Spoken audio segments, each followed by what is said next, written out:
Okay, sorry for the delay.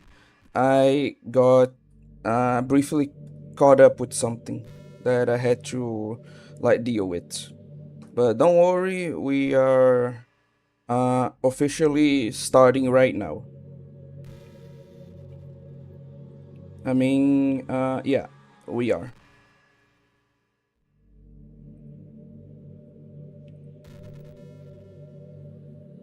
Um,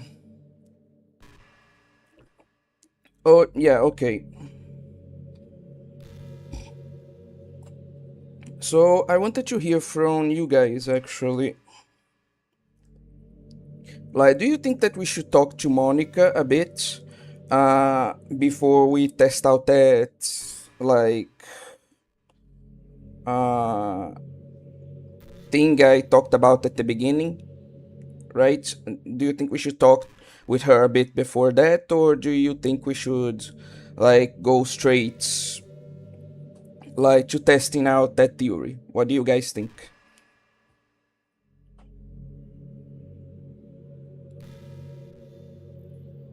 No, but I'm not saying if I can or not. I'm asking what.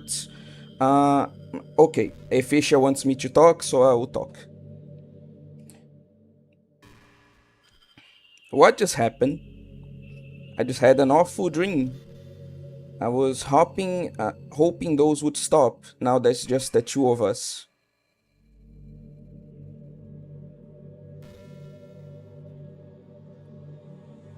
Have you equipped Sayori's what? And Monica's rings? The fuck are you talking about? Oh, is this a Black Souls reference?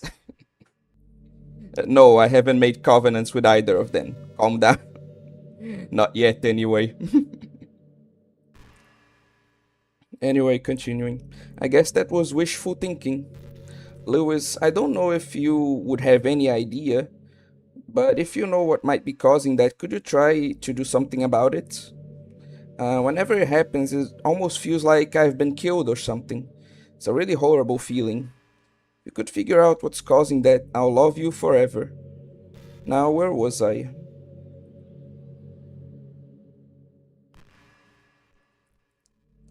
You're such a good listener, Lewis.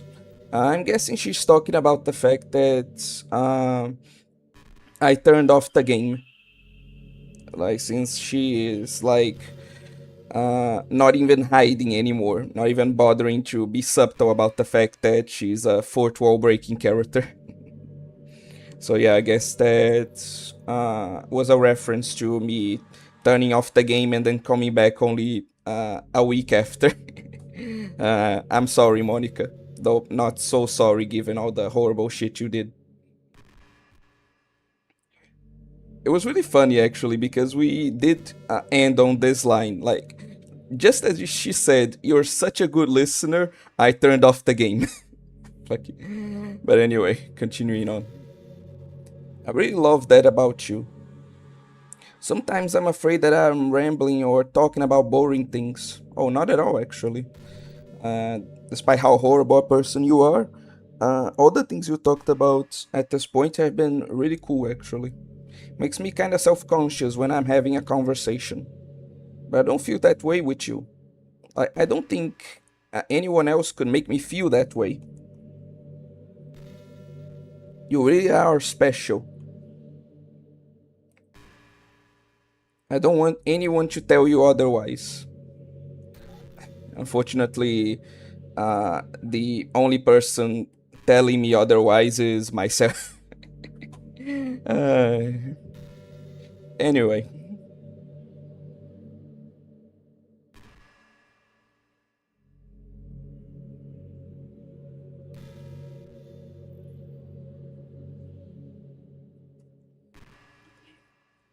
I really like her pose, you know? Like, this is so creepy, but like, the pose and the look and everything is just so creepy, but also so genuinely pretty, you know?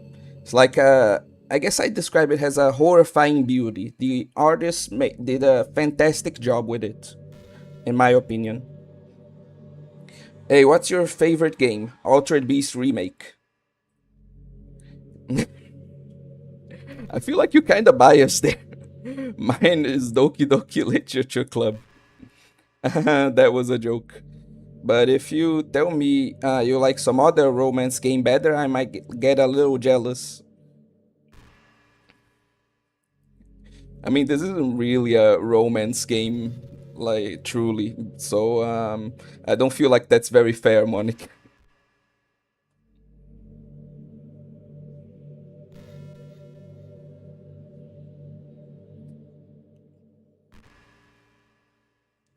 I know that there are videos about it, but nah, you know what? Sorry, it was something stupid. Hey, do you like horror? Yeah, remember we talked about it a little bit when you first joined the club. I can enjoy horror novels, but not really horror movies. The problem I have with horror movies is that most of them just rely on easy tactics, like dark lighting and scary looking monsters and jump scares and things like that. It's not fun or inspiring to get scared by stuff that just takes advantage of human instinct. But with novels, it's a little different. The story and writing need to be descriptive enough to put genuinely disturbing thoughts into the reader's head. It really needs to etch them deeply into the story and characters and just mess with your mind. In my opinion, there's nothing more creepy than things just being slightly off. Like if you set up a bunch of expectations on what the story is going to be about, and then you just start inverting things and pulling the pieces apart. You really are very biased, I swear. So even though the story doesn't feel like it's trying to be scary, the reader feels really deeply unsettled. Like they know something horribly wrong is hiding beneath the cracks, just waiting to surface. God, just thinking about it gives me the chills. That's the kind of horror I can really appreciate.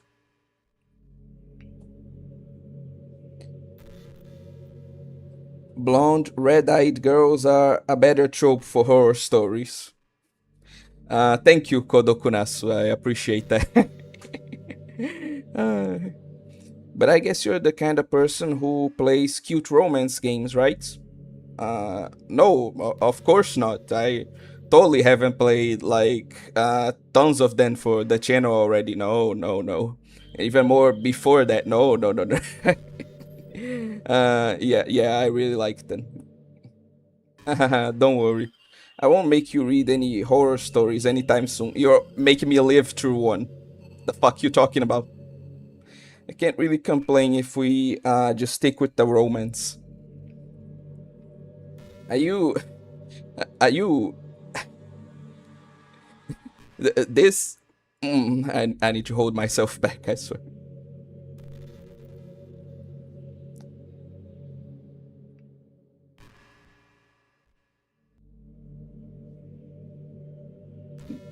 Gosh, I used to be so ignorant about certain things. When I was in middle school, I thought that just taking medication was an easy way out or something like that. Like anyone could just solve their mental problems with enough willpower. I guess if you don't suffer from a mental illness, it's not possible to know what it's really like. There's some disorders that are overdiagnosed, probably. I never really looked into it though.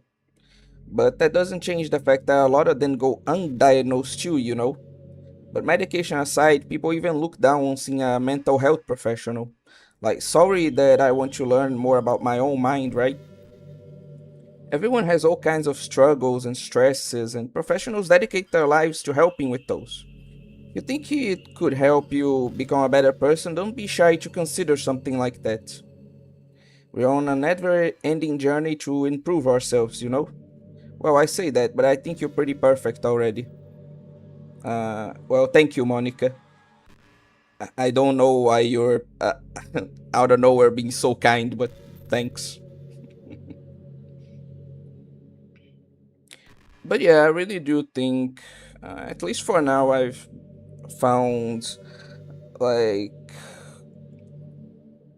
hmm, everything Monica said like really interesting. Like I wouldn't mind just having a whole stream just reading the various dialogues that the writer probably programmed for this point in the game. But I guess at some point we need to actually advance the story, right? I mean, unless you guys want me to keep reading this throughout the whole stream. I mean, I wouldn't have a problem with that, you know? But anyway. I was thinking about Sayori earlier. I still wish I could have handled that whole thing a little more tactfully. You're not still... You bitch! How dare you! Correct Monica with head pets. Hello, evil bookman. Welcome to the stream. Oh my gosh, I can't believe I just said that. That pun was completely unintentional, I swear. Oh, I totally believe you there. Surely. But anyway, I know how much you cared about her, so it only feels right for me to share her last moments with you. I think a few seconds in... one sec. I think a few seconds in, she must have changed her mind or something, because she started clawing at the rope, trying to free herself. She must have kept at it all the way until she lost consciousness. That's why her fingertips were all bloody anyway. Come to think of it, it was probably less changing her mind and more just like her survival instincts kicking in. So you can't really fault her for that. It's easier to think that she probably wouldn't have changed her mind anyway, right? It's not healthy to think about the things you could have done differently. So just remember that even though you could have saved her, it's technically not your fault that she unalived herself. May have exacerbated it a little bit, but Sayori was already mentally ill. Still though, I wonder how things would be if you and I just started dating from the get-go. I guess we'd all still be in the club room, writing poems and having fun together. But what's the point when none of it is even real? I mean, it's the same ending either way, right? The two of us happily together. There's no reason to ask for any more than that. I was just pointlessly musing. I'm really as happy as I could be right now. This bitch, I swear. Oh, and here I was starting to like you. You absolute. Efisha says no correct her properly. And Evil Bookman eventually agrees that I should correct her properly. Don't worry, if my theory is correct, I will, in the most satisfying way possible. Again, if what I'm thinking is correct. So yeah, don't worry, I'll try to get into that again if I can. Where's the fruit used for wine production option? Unfortunately, this is not Black Soul, so I can't do that. I can correct her in other ways, but not that one, unfortunately. But anyway. There's a really popular character type called tsundere. It's someone who tries to hide their feelings by being mean and fussy, or trying to act tough. I'm sure it's obvious, but Natsuki was really the embodiment of that. At first I thought she was just like that because it's supposed to be cute or something, but once I started to learn a little more about her personal life, it made a little more sense. Seems like she's always trying to keep up with her friends. You know how some friend groups in high school just make a habit of picking on each other all the time? I think it's really gotten to her, so she has this really defensive attitude all the time. And I'm not even going to talk about her home situation. But looking back, I'm glad I was able to provide the club as a comfortable place for her, you know, until you deleted her from existence, you evil monster. Not that it matters anymore, considering she doesn't even exist. Just reminiscing, that's all. What a fucking... Well, at least there's the fan arts. I never seen those sorts of fan arts, but I'm not gonna lie, I'm a bit morbidly curious to see them now. Maybe after stream. You know what's a neat form of literature? Rap. Yeah, I agree actually. I actually used to hate rap music. Maybe just because it was popular, or I would only hear the junk they play on the radio. But some of my friends got more into it, and it helped me keep an open mind. Rap might even be more challenging than poetry in some ways, since you need to fit your lines to a rhythm, and there's much more emphasis on wordplay. When people can put all that together and still deliver a powerful message, it's really amazing. I kind of wish I had a rapper in the literature club. That would have been pretty funny, but yeah, in general, I agree. Like, her experience with rap music, to be perfectly honest, kind of mirrors my experience with it in some ways. So this is actually, as cringe as this would be to say, kind of relatable.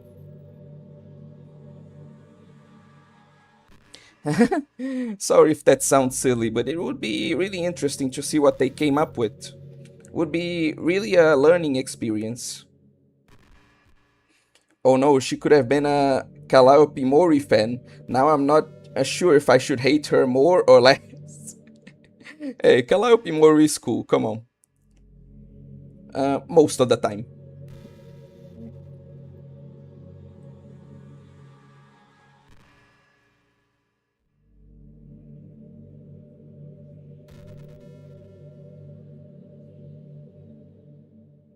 After a long day, I usually just want to sit around and do nothing.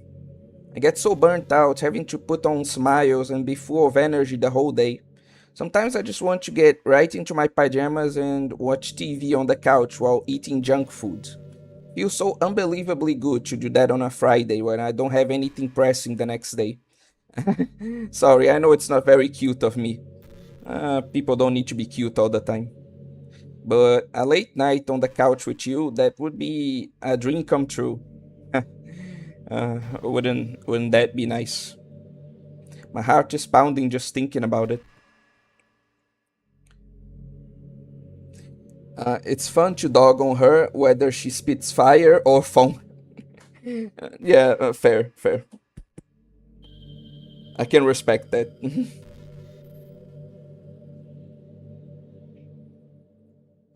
Since you asked for it, I'm going to be doing this for like half an hour, and then we'll be trying, like what I said, okay?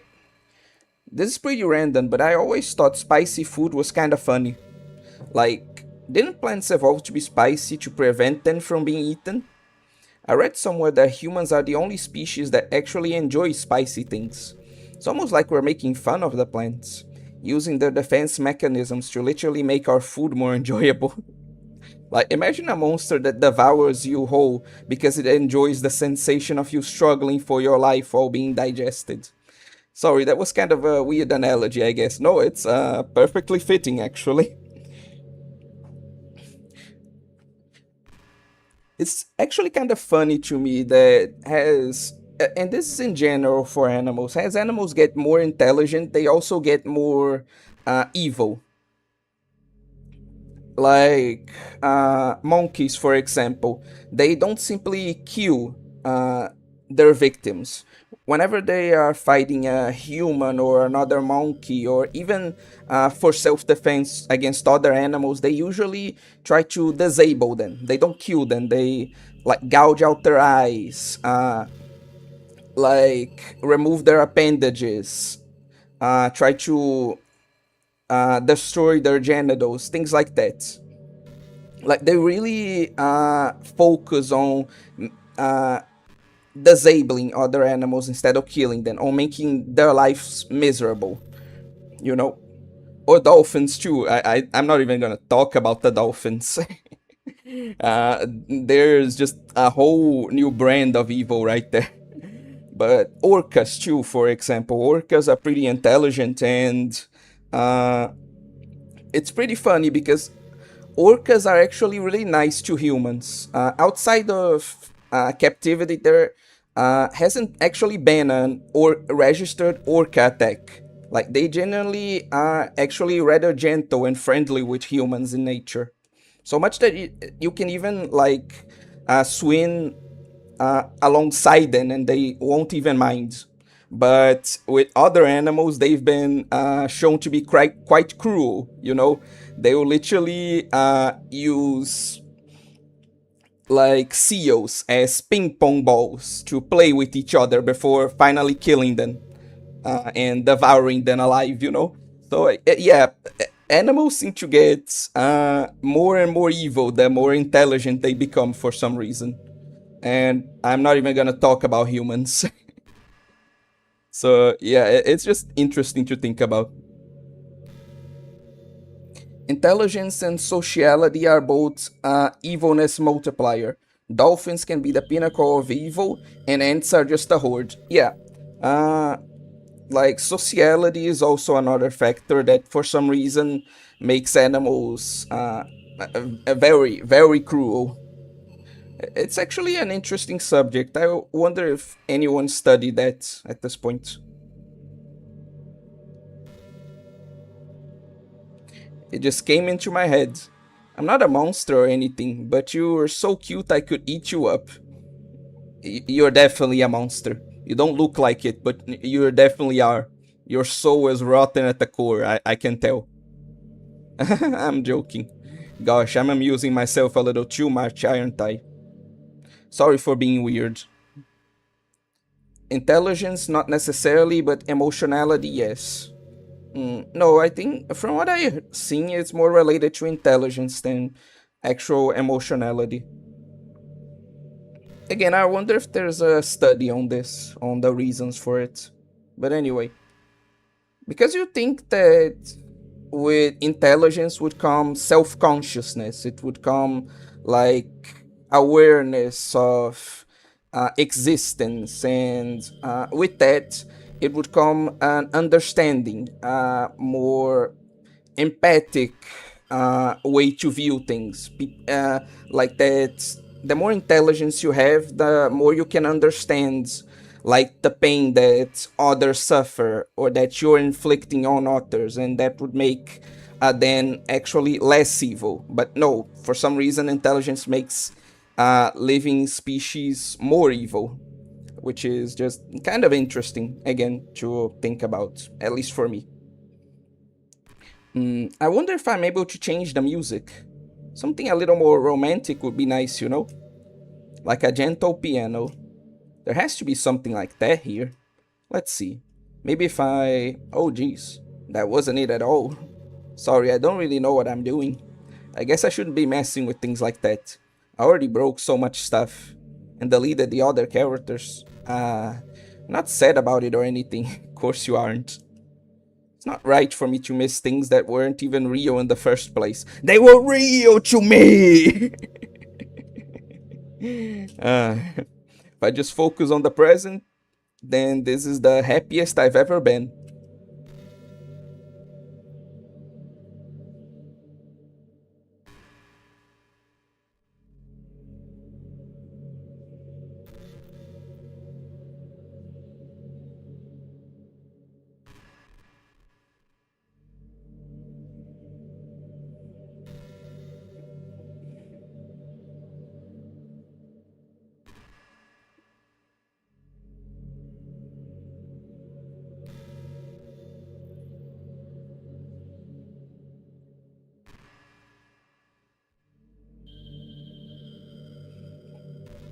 You know, it's funny because even though I always had a lot of drive, there's something kind of enticing about being the stay at home partner. I agree. I can definitely see why. I guess I'm like perpetuating gender roles or whatever by saying that. Don't worry, the only people who care about that are like stupid and like brain rotted. But being able to keep the house clean and shop and decorate and things like that, having a nice dinner for you when you come home, is that a weird fantasy? Not at all. I myself have had it tons of time. Anyway, I mean, I'm not sure if I could actually see myself doing that. I wouldn't really be able to put that over striving for a fulfilling career. It's kind of cute to think about, though. Mm. Yeah, I can agree to that.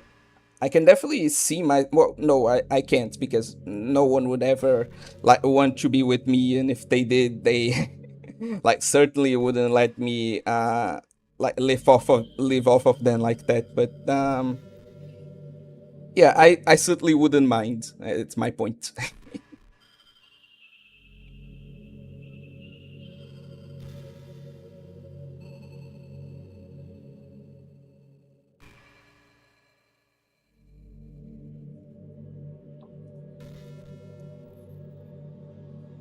I know there are times you won't be able to be here with me, like if you need to go out or take care of other things.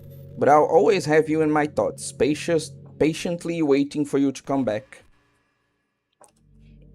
Come to think of it, if you copy my character file onto a flash drive or something, you can always keep a part of me with you.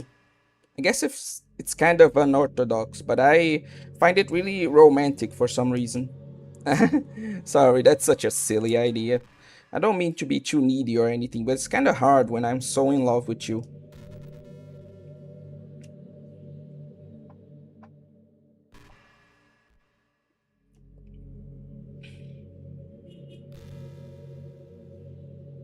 You know something funny I just remembered?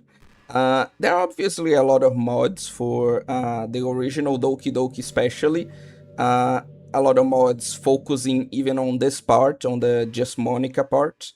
But there are also, if I remember correctly, there are also mods for the other characters, like I think there was a just Sayori mod or just Yuri mod or just Natsuki mod. It's just I don't know. It was funny to think about it. You know, I would carry a Rona on a flash drive. That'd be weirdly fitting, actually. Do you ever feel like there's no real reason for you to be alive?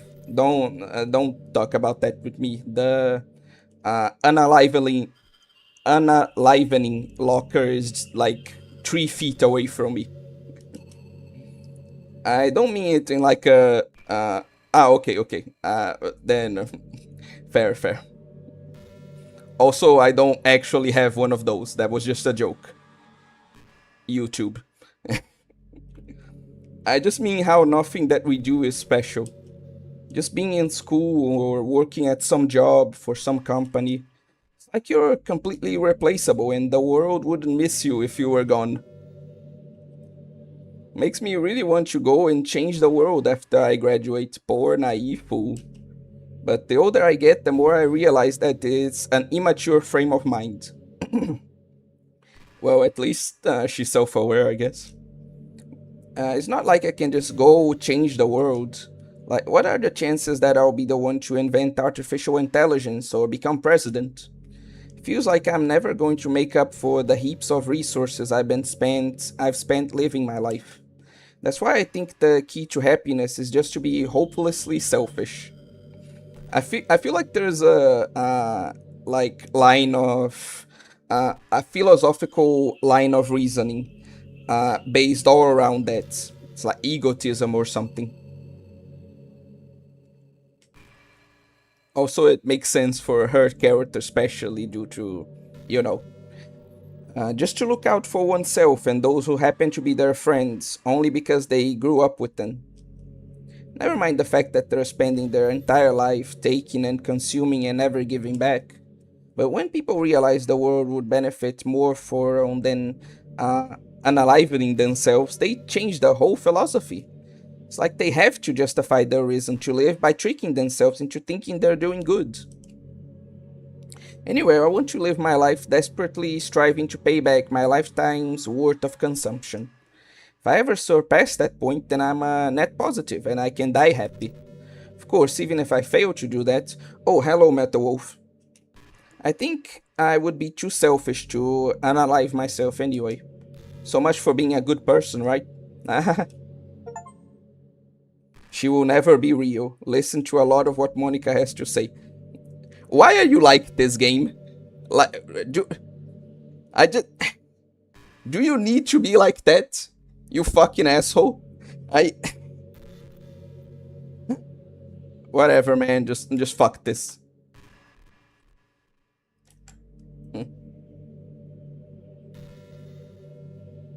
Oh, one sec. I guess we need to wait a bit before we can do that.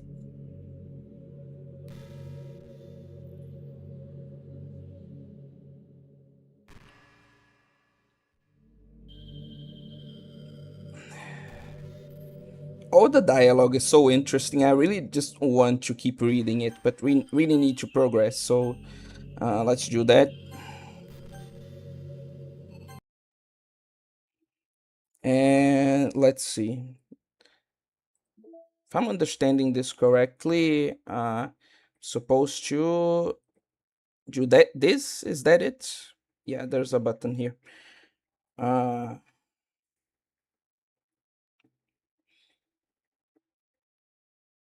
yeah, I'm going to be doing that, and then I'm going to read what Kodokunasu has to say.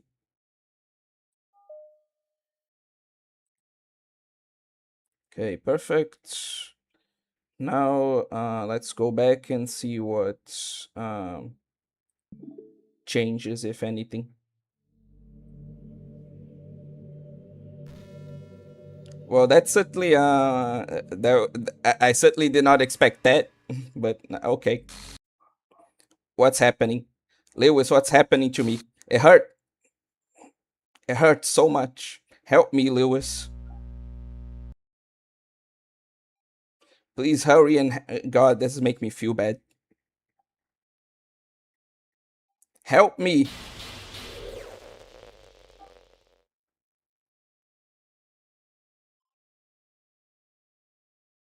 Did you do this to me, Lewis? Did you? Did you delete me?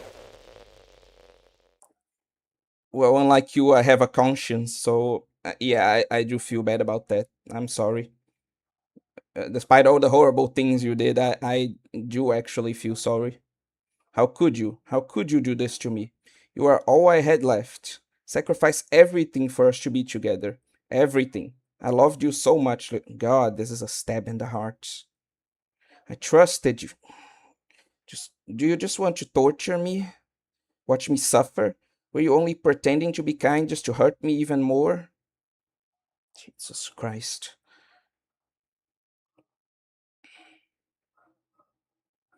I never thought anyone could be as horrible as you are. You win, okay? You win. You killed everyone. I hope you're happy. There's nothing left now. You can stop playing. Go find some other people to torture.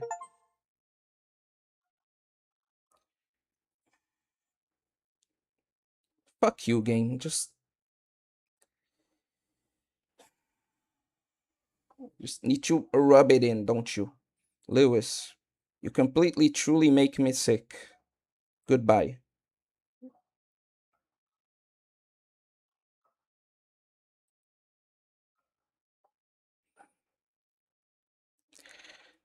Yeah, I can.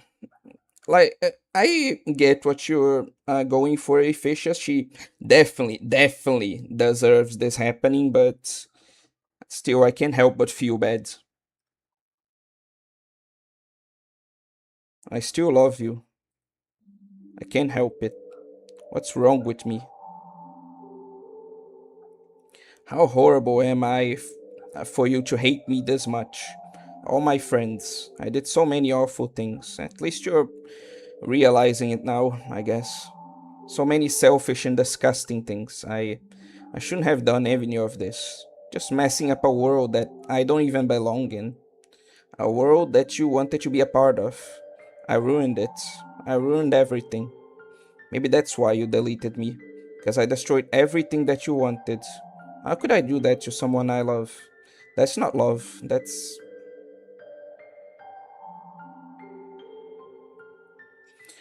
Evil Bookman says the feeling is mutual, Monica. I get that. I get what you mean. I've made up my mind. Lewis, I know I said that I deleted everyone else, but that was kind of an exaggeration.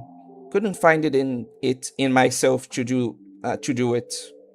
Well, that's nice to know, I guess. At least there's a shred of consciousness. There was a shred of consciousness even in that version of you. Even though I knew they weren't real, they were still my friends, and I loved them all.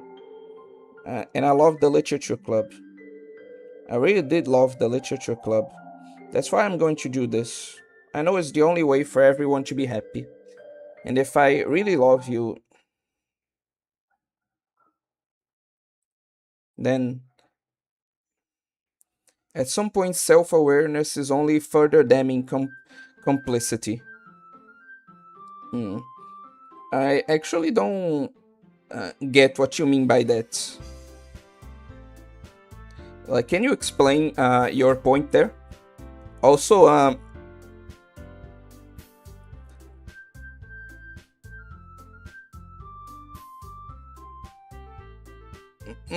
I don't know how to feel about this.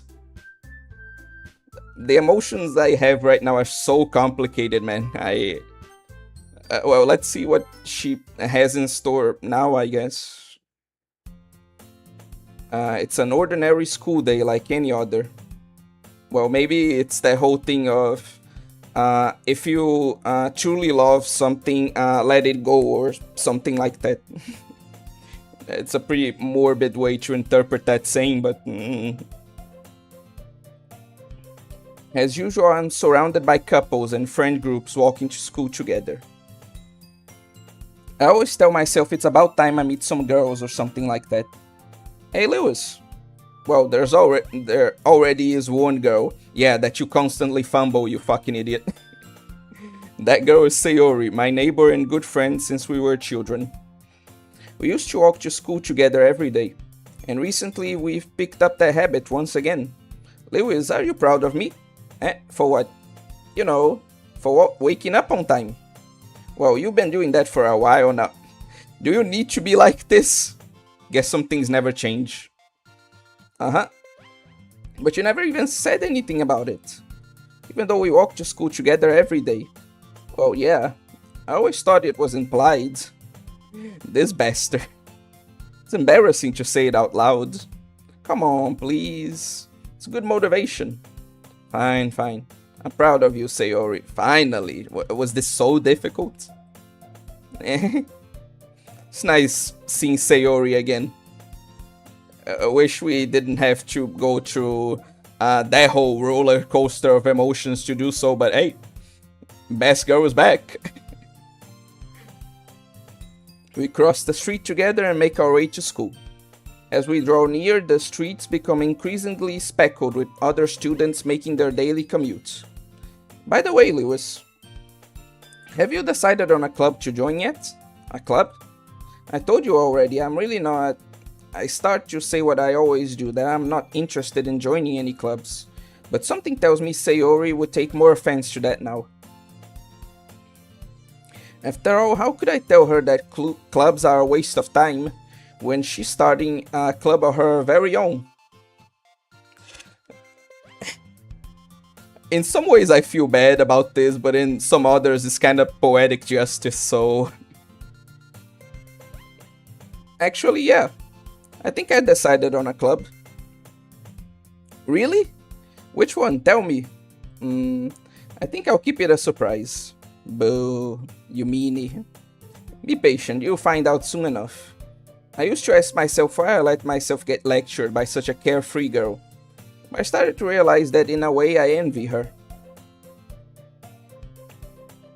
One sec, I'm going to read the comments and then I'll get back to the story. When I think about this, I have a hypothesis for this. For me, intelligence is just a tool.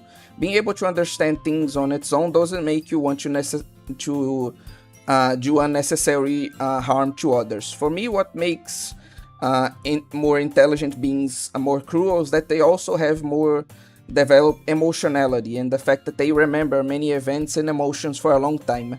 It's true that monkeys have both, bigger intelligence and cruelty, but remember we don't have many animals with that much intelligence. Maybe there's some evolutionary explanation for cruelty, but I don't know. Maybe intelligence just makes beings able to develop cruelty from reasons mentioned earlier. Those are some interesting thoughts. I'd be actually interested to see you develop them eventually too.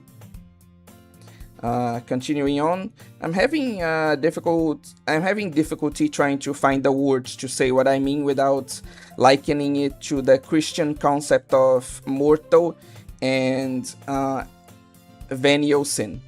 Maybe if you manslaughtered twice and just shrugged and said it would probably happen again.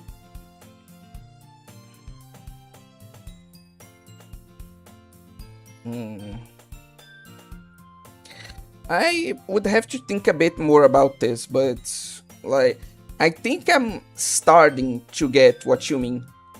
I'd still like you to continue thinking and eventually, like, even if you have to use the Christian concepts, more or less develop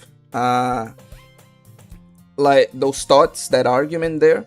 But I think I'm starting to get your point, very loosely. But yeah. Anyway, when Sayori puts her mind to something, she can accomplish great things.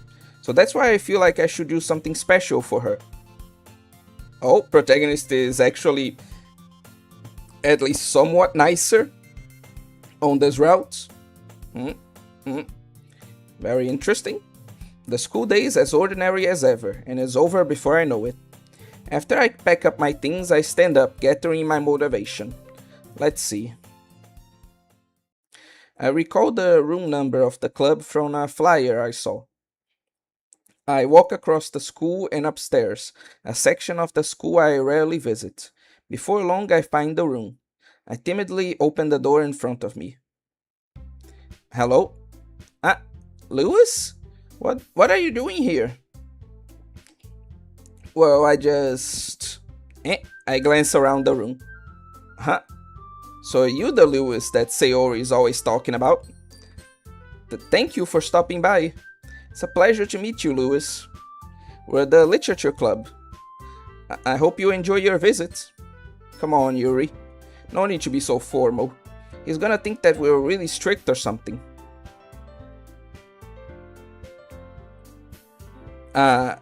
Sorry, Natsuki. The tall one, whose name is apparently Yuri, seems to be quite shy compared to the others. In comparison, the girl named Natsuki, despite her size, seems like the assertive one. Well, it's nice to meet both of you. I look forward to working with you. Working? Lewis, don't tell me you're...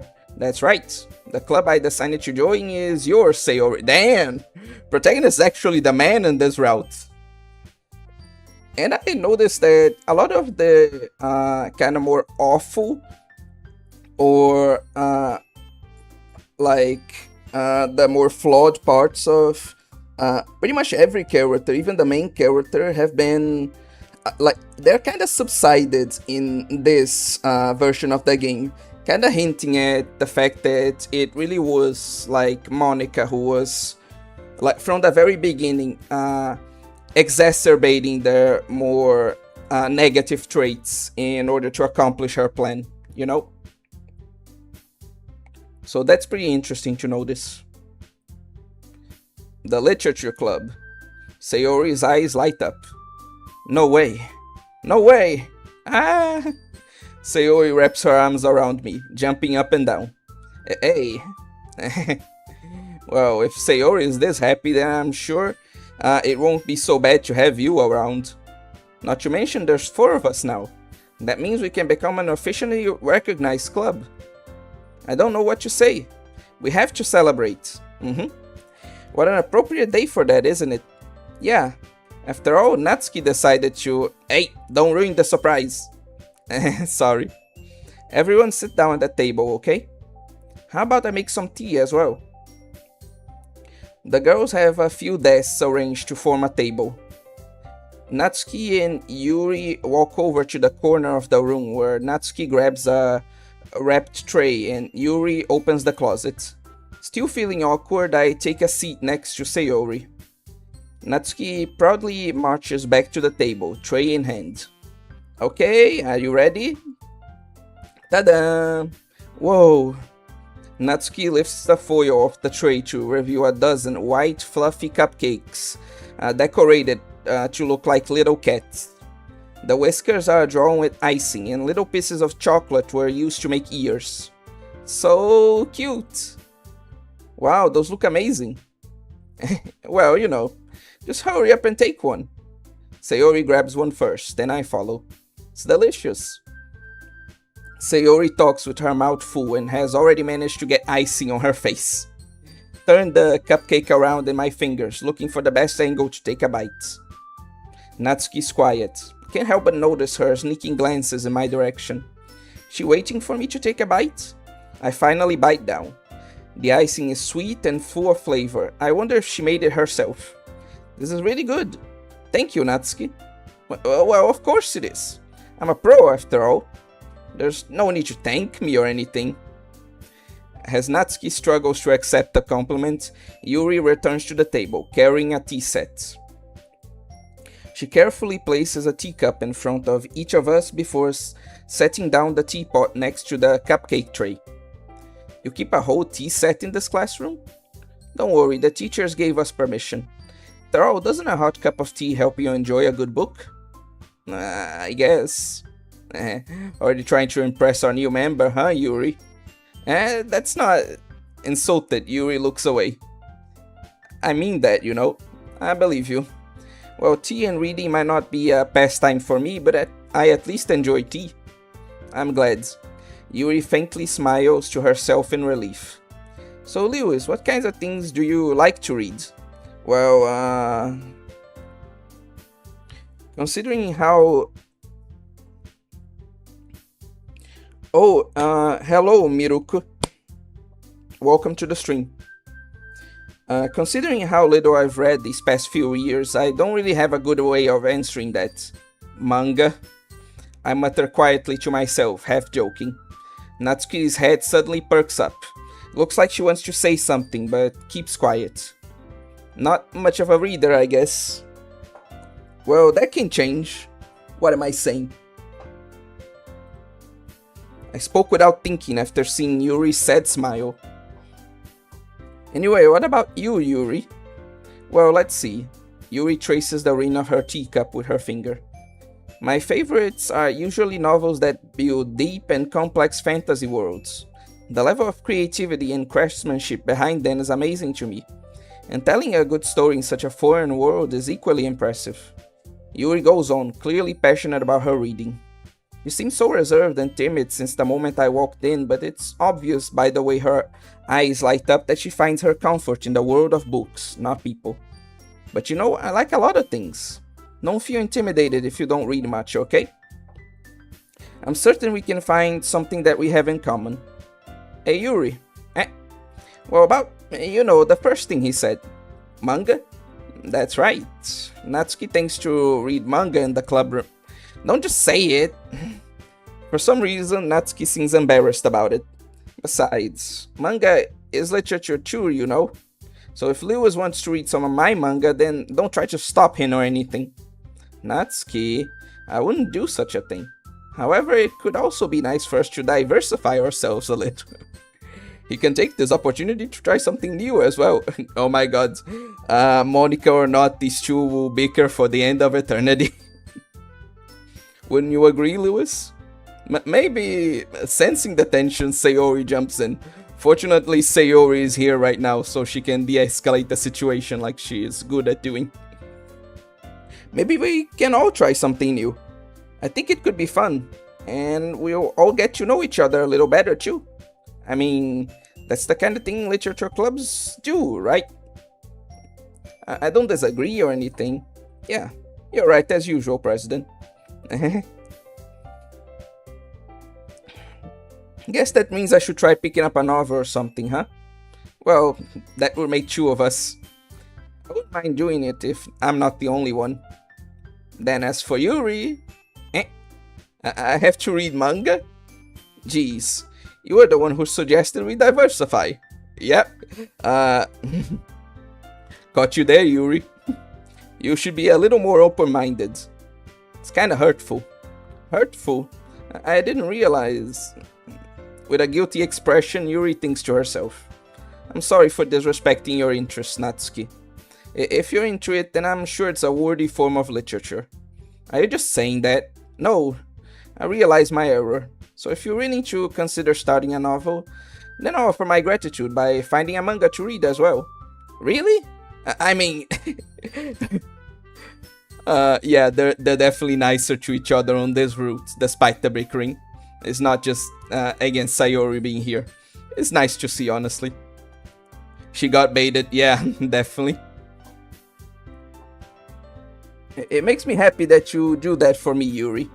You can trust me to find something you really like, okay? Same here. Perhaps I'll visit the bookstore after the club meeting. Just you? Uh, would you like to come along with me? Oh, damn. Good friendship going on there. See? Mm, if you don't mind. Not at all. I always go alone, so yeah, me too. This is so cute. Say, Lewis just had to be Lewis one last time, I swear. Sayori, shut up. I'll show you some manga there, okay? Yes, I look forward to it. Natsuki and Yuri start to clean up the food. I guess the meeting's over, huh? Yeah, looks like it. It's nice to see everyone getting along. Isn't it? I think everyone likes you too, Lewis. You think so? Well, everyone always seems to get along a little better with you around Sayori. Aw, Lewis. Don't say something like that, it's embarrassing. Well, whatever. I was surprised when you told me you were starting a club, but I think you're pulling it off just fine. We're gonna make it the best club ever. Now that you joined, everything's gonna be so much fun. Hey, Lewis. Why did the music stop? I really want to thank you. I mean, I'm really happy that you joined the club and everything, but the truth is, I already knew we were going to. What's happening? There's actually something else. I want to thank you for getting. Oh god, not again. That's right. I know everything that she did. Maybe it's because I'm the president now. Is this position just cursed? Jesus Christ. But I really know everything, Lewis. I know how hard you try to make everyone happy. I know all about the awful things that Monica did to make everyone really sad. But none of that matters anymore. It's just us now. Oh god, no. And you made me the happiest girl in the whole world. Can't wait to spend every day like this with you. Forever and ever. For no. What's happening? I won't let you hurt him. Who? It hurts. Ah, I'm sorry. I was wrong. There's no happiness here after all. Goodbye, Sayori. Goodbye, Lewis. Goodbye, Literature Club.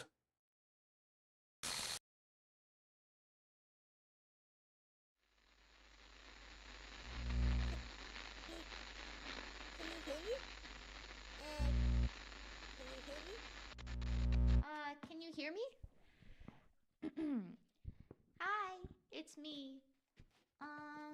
So you know how I've been like practicing piano and stuff, and not really any good at it yet, like at all. But I wrote you a song, and I was kind of hoping that I could show it to you because I worked really, really hard on it. So yeah. I really did not expect to have, like Monica, to have that voice, you know? It's not a bad voice, it's just. I really did not expect that. Also, God, I will let the music play. Wait, can I play this music or is this copyrighted?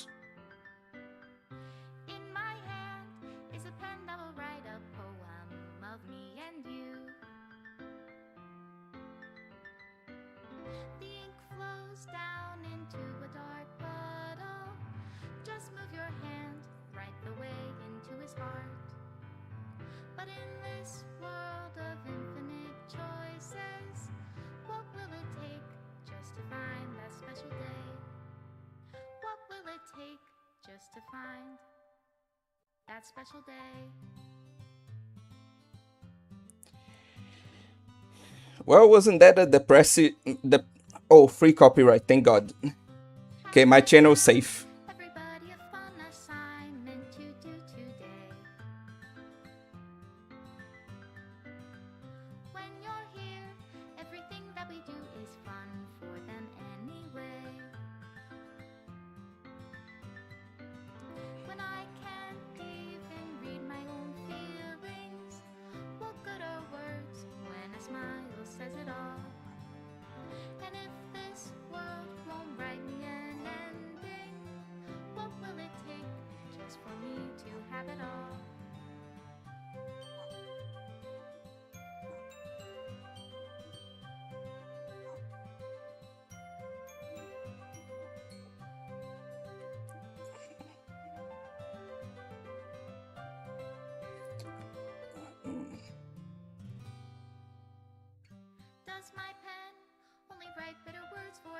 those who are dear to me.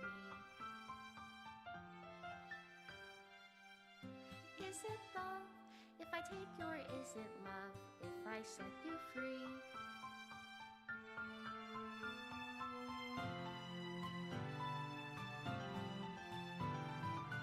The ink flows down into a dark puddle. How can I write love into reality if I can't hear the sound of your heartbeat? What do you call love in your reality? And in your reality, if I don't know how to love you, I'll leave you be.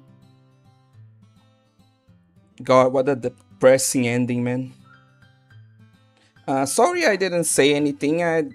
Since I realized that. Thank you, love Monica. Finally, the achievement said something nice. It's just that since I knew that I was informed that the music was copyright free, I didn't want to interrupt it. But now I uh, will read this, and then I'll read some of the comments, and we'll continue. This is my final goodbye to the Literature Club. I finally understand the Literature Club is truly a place where no happiness can be found. To the very end, it continued to expose innocent minds to a horrific reality that our world is not designed to comprehend. Can't let any of my friends undergo that same hellish epiphany. For the time it lasted, I want to thank you for making all my dreams come true, for being a friend to all the club members, and most of all, for being a part of my literature club. With everlasting love, Monica. God, this is depressing. Yeah, that's Jesus Christ. They had a way more depressing ending than I thought. But um let's read some of the comments before continuing. An addict who is aware that they're an addict and has given up on trying to improve their situation is complicit in the spiral of their situation. They are no longer just a victim of circumstance or less than ideal choices. This is my extreme, super heavy handed case for too much self awareness being pretty bad for you, actually. I think in that case it's less excess of self awareness and more like an excess of self awareness with no action to it. Like Monica tried to like at least do something at the very end with the awareness that she acquired. So I don't think that she applies to that. Some people having the same reaction I did to like Sayori starting to become self-aware. She's the defense against the dark arts teacher. A good reference there. Just Sayori, free copyright. Well, you finally finished a game. Try to finish more game. Hey, come on, man. I finished like what was it? Yeah, I finished tons of games for the channel. How do you think I made the reviews? I finished all the games I reviewed. On stream too, and in the gameplays, I finished Tropical Lake, or I finished uh like Menhera Flasia. Like I finished tons of games. What the hell are you talking about? I have seen way more depressing stuff like Blasphemous. You should play that game. Again, I know you want me to play that game, but like I said, I'm a bit busy with some other games that are more fitting to the channel, so that will have to wait a bit. I do understand that's a good game, but it will have to wait a bit, okay? I hope you can be understanding on that. Is there anything after this in the DLC Plus? Yes. Like yeah, there's all these like new settings on DDLC Plus, if I'm not mistaken. Like, I'm pretty sure that there's a lot of things that the Plus version added to the original. And now that we finished the base game, we'll be going through some of the extra things, and eventually, not on this stream, but eventually we'll have a second playthrough since someone kind of spoiled a particular thing to me. Not much, don't blame them too much. But they essentially spoiled to me that you have to play the game multiple times and fulfill some like very strange requirements to get some of the side stories.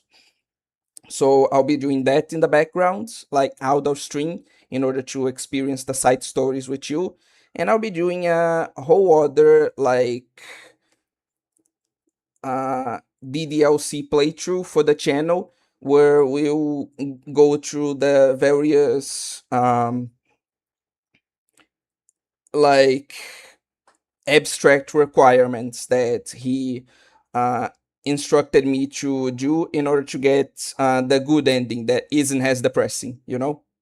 How would you rate the DLC's main story? Oh, it's amazing.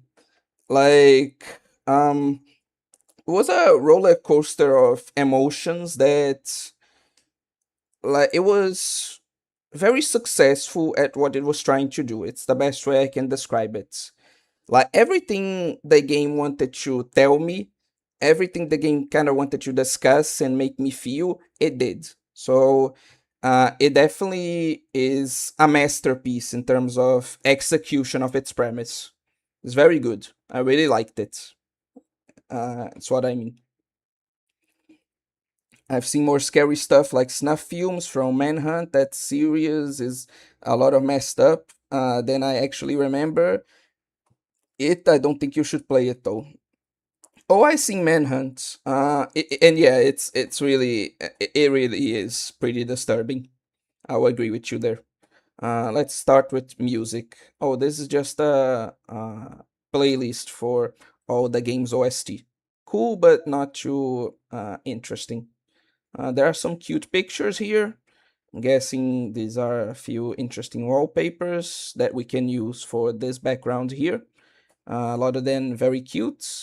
Though outside of like this one, I don't think there's much art that we haven't seen before. So let's see. Artwork drawn by Seth Shelley to celebrate Valentine's Day 2019.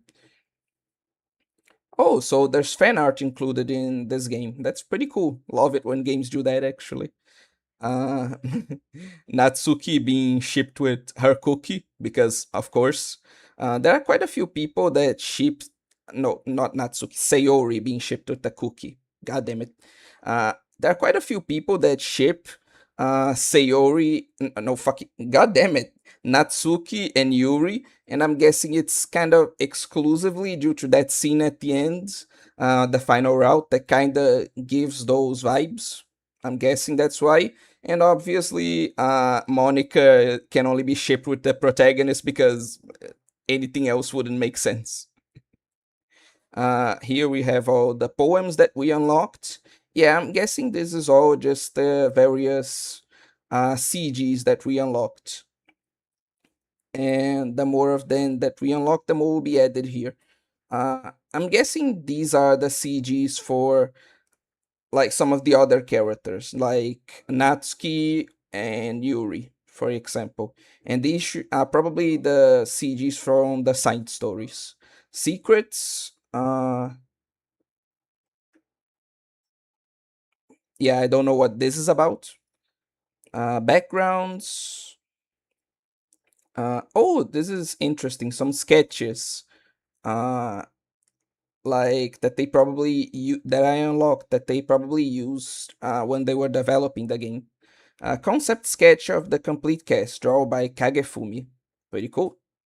A sketch of Sayori's second CG cut out and aligned with the angle of the background.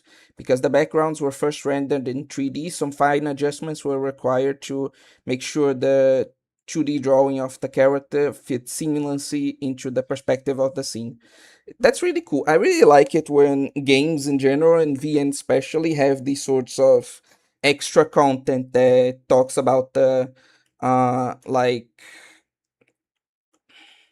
development process. I'm pretty sure that's also like they also did it in like Love at First Sight, that Cyclops VN that I played.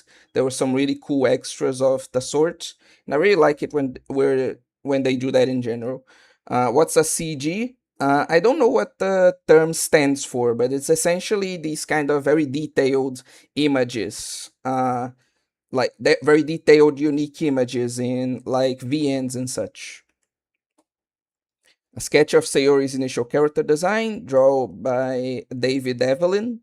A sketch page by David Evelyn and compare different hairstyles for Sayori. Simple character sheet of Natsuki's initial design by David Evelyn. And an artwork drawn by Satcheli to celebrate Valentine's 2018. Some of the promo art that I haven't unlocked yet. I love all the three girls in the background, like super jealous that Monica gets to spend time with the protagonist. This is just a nice scene in general. Now, what do I do? Some of the background, some of the secrets. I'm guessing more things will be added as we get some of the like the rest of the content. And let's see. Side stories. The side stories are stories of friendship that are unrelated to the events of the main game. To get all 6 side stories, try writing poems for different characters and viewing their special scenes in DDLC. Uh, okay. Oh, okay. So we have two, like, what would be the name? We have two uh, side stories unlocked, and I'm guessing that by just playing the game and getting some of the what would be the name of it? Getting some of the CGs and going through the stories of other characters, their routes, which is necessary for the good ending. Just that playthrough, probably, if this is telling the truth, already by default unlock all the other side stories that I don't have already. So yeah, that's nice to know that I don't won't have to do anything esoteric or out of stream to get them. Probably, hopefully, you know. Apparently, CG stands for computer graphics slash generated.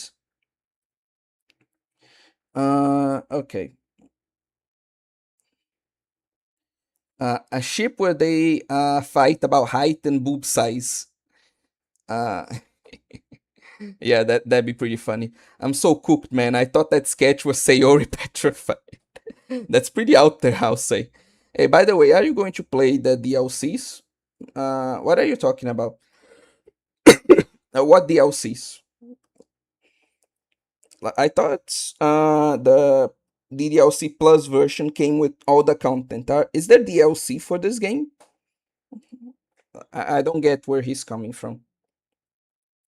But anyway, what we'll do right now is that we'll continue through by playing through the side stories I've unlocked, and if we have a bit of time after that, I'll also be playing a very short VN, another very short VN to finish us off. Okay?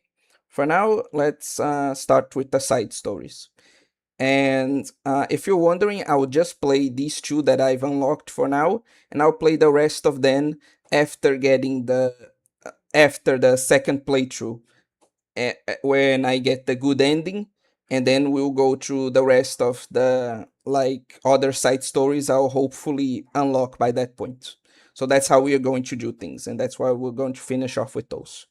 As for when this like second playthrough will occur, I'll probably do it like I told James, I think that's the name of the subscriber. I will do it either in between or like after the Chaos Head playthrough. And just to take the opportunity, the Chaos Heads, like the visual novel that we're going to play, uh, we're going to start playing next week, may not be Chaos Heads. I'm thinking if I should actually just go with Chaos Head or if I should put that to a vote, because I have quite a few visual novels that people have requested or seem interested in. So I've been thinking if it wouldn't be better to like put it to a vote instead of just going with Chaos Heads like by default, you know. But without further ado, let's just get into the side stories already. I'm sure you guys are getting quite impatient with me. Sorry. Yes.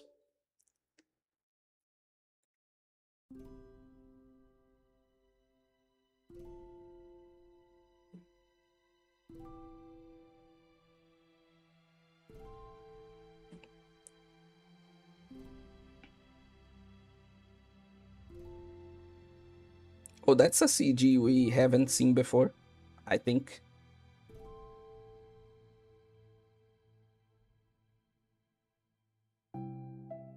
Okay, everyone.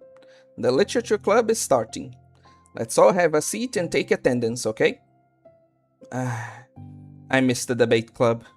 Who knew it would be so difficult to start a new club? I feel worse with every day that passes without anyone coming in. Oh, so these are stories like without the protagonist, like from before. Oh, I get it now. I'm really starting to lose confidence. Monica is the only member of the literature club. In the days that have passed, all her efforts to recruit new members have been fruitless. Am I going about this wrong? Monica glances at one of her flyers. The headline is, "Do you like literature?" I never played the plus part. Oh, then strap in. This is going to be new content for the both of us. The headline is, "Do you like literature?" Maybe nobody is into literature enough to pick it over their other club interests. I can't just rely on people liking literature. I need to sell them on a vision. A vision. But what kind of vision?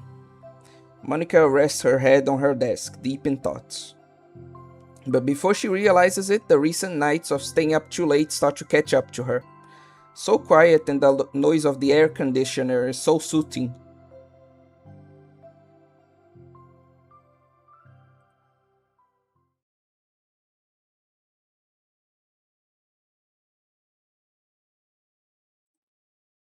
Mm, hello. Suddenly, a voice causes Monica to snap awake. Oh my gosh, I'm so sorry, I never do this. Is this the napping club? No, this is. Monica pauses, suddenly embarrassed to admit that this is in fact the literature club. One sec. Okay.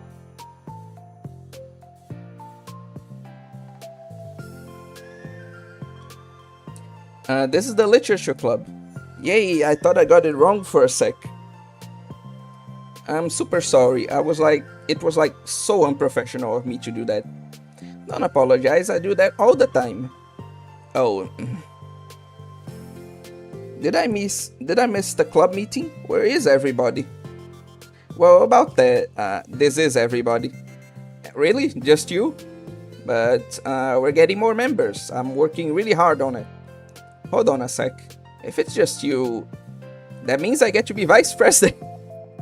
Oh, Sayori, you're so precious. Wait, vice president? What are your qualifications? Well, I'm better at napping than you. Burn. Maybe I should be president. Now you're just making fun of me. Oh, I'm sorry. What was your name? Sayori. Okay, Sayori. Been trying really hard on this club. I know you caught me at a weird time, but it's really disheartening not to be taken seriously, you know? I care so much about this. I just want to find other people who do too. Oh no, I'm so sorry. I do care, I promise. I have a hard time being serious, that's all. I didn't mean for it to hurt you. And I was joking about the vice president thing too. I would make a terrible vice president. No, you wouldn't. I mean, I'm sure that Monica tries to say something reassuring, but it's difficult when she still doesn't know much about Sayori. I'm sorry that this isn't like a real club yet. Would you still be interested in joining after I find a few more members at least? Well, no, I want to join now. Really? Yeah, it sounds like a lot of fun. Besides, I can tell how hard you've been working. You're doing something amazing and you should be proud of it, you know? Always just a ball of positivity, that's why I love her. So let me help you turn something stressful into something fun. If nothing else, I'm good at that, so...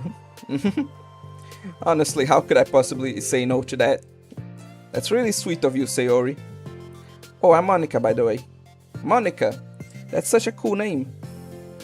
Oh, now you're just trying to cheer me up. But you're smiling. Well, I didn't say it didn't work. Monica glances at the flyer on her desk and realizes that her name is already written on it. So, what do we do first? Well, it's getting pretty late, isn't it? Can go home and try to come up with some new ideas to recruit club members. I can do that. Cool.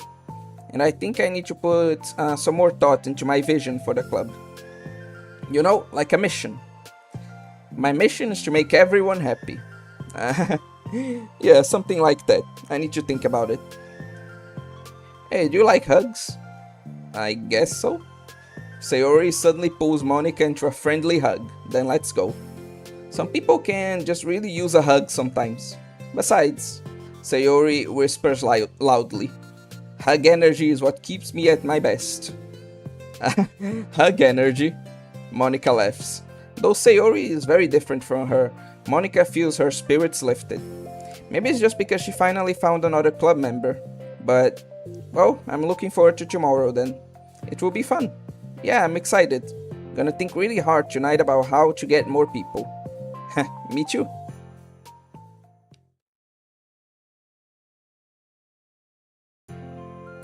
Okay.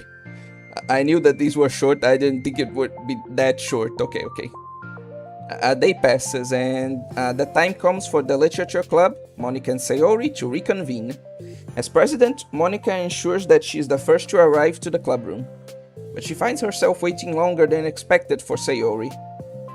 Oh god, she's going to start getting so nervous. Sayori! Hello, the cat. Who's your favorite so far? I'm sorry to say, I've already finished the game. I'm just getting the side stories.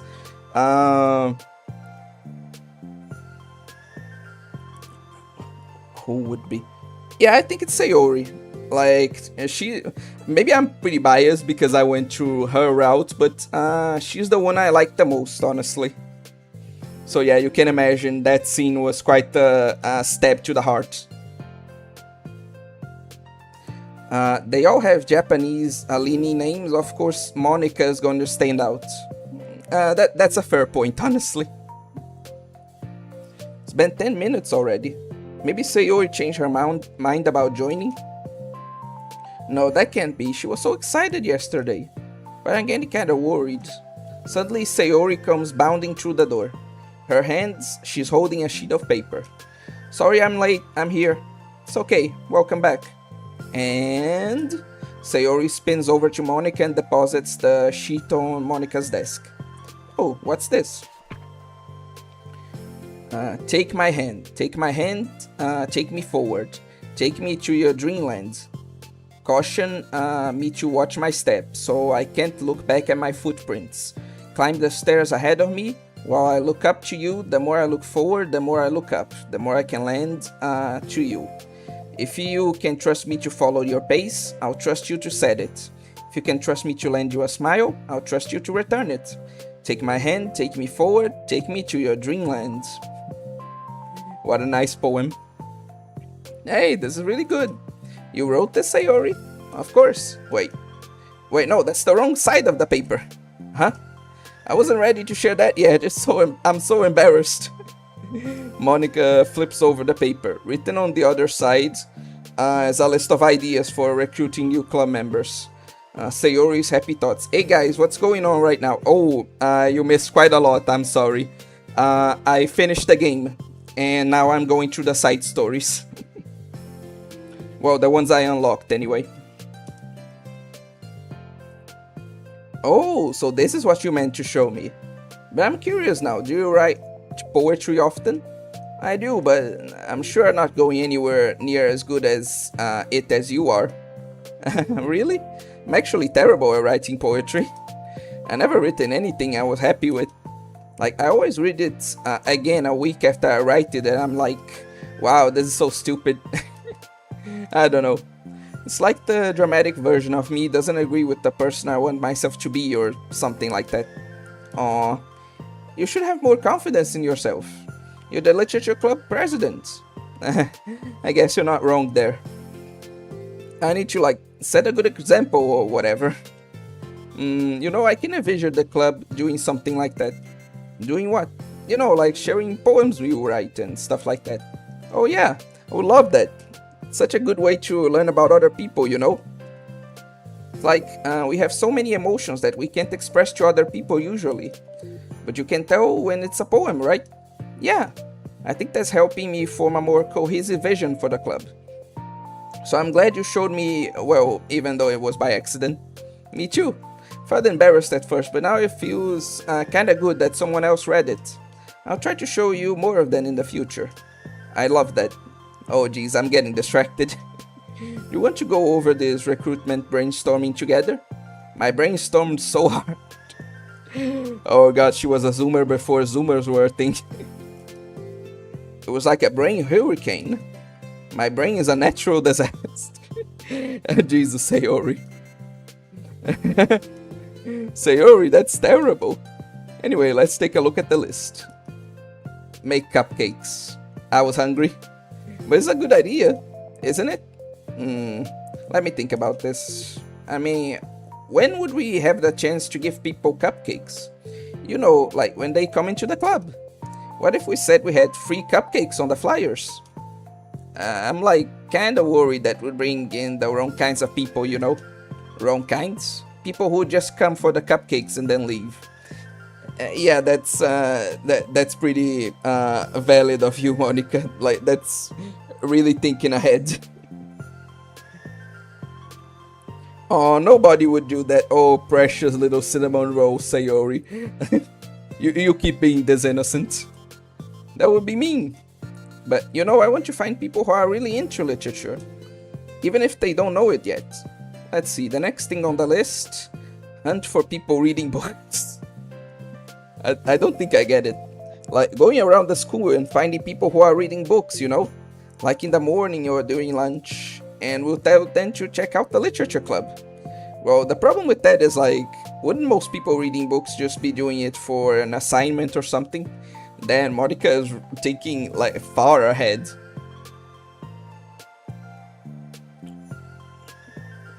Like, they weren't kidding, that's one smart woman.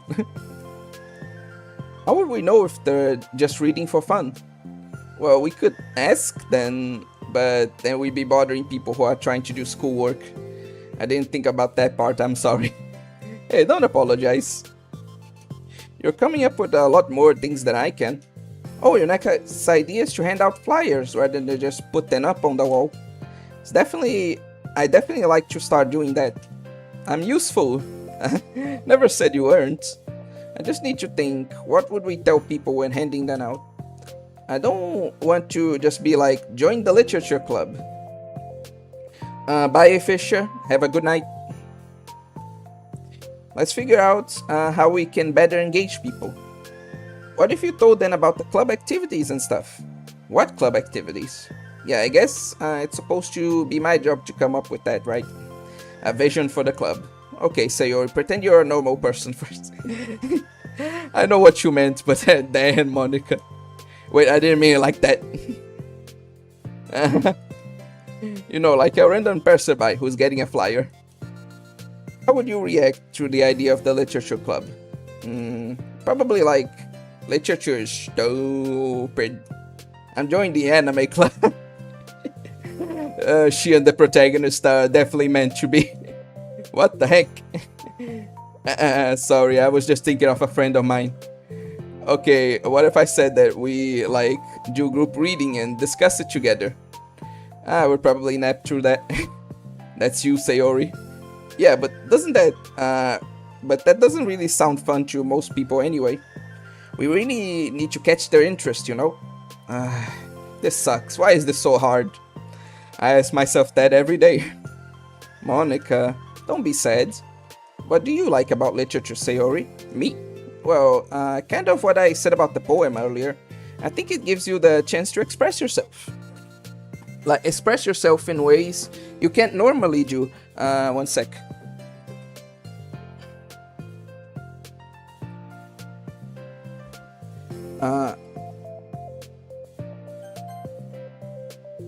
Like, express yourself in ways you can't normally do when you're just doing your normal day and talking to your friends. God damn it. I mean, we all have so many thoughts and feelings that we just don't get to share, you know? It's like intimate. I never saw it like that, but I guess I can see where you're coming from. Yeah, how do we get that across to people? It could be like, express your true self. Be intimate. No, Sayori, don't put that. Okay, that's kind of... I'm just kidding. At least she has that much self-awareness. Oh, Sayori, so cute. I'm just kidding. Oh my gosh. What is it? I forgot all of my things in my classroom. I must have gotten too excited and rushed here. Silly me. Rush? But weren't... never mind. Did you manage to get your stuff then? One sec. Never mind. Did you want to get your stuff then? I'll forget if I don't do it now. Well, I'll wait for you then. Okay, it will only take a second. Sayori dashes out the room, leaving Monika momentarily alone. Monika sighs and starts jotting her thoughts on a sheet of paper. Express yourself. Be who you want to be. Make new friends. Discover a new you. Discover your heart. No. Write your heart out. No. Write into your heart. Write the way into your heart. They're eventually just going to arrive at the slogan of the game, aren't they? Join the literature club. Write the way into your heart. Wow, that's lame.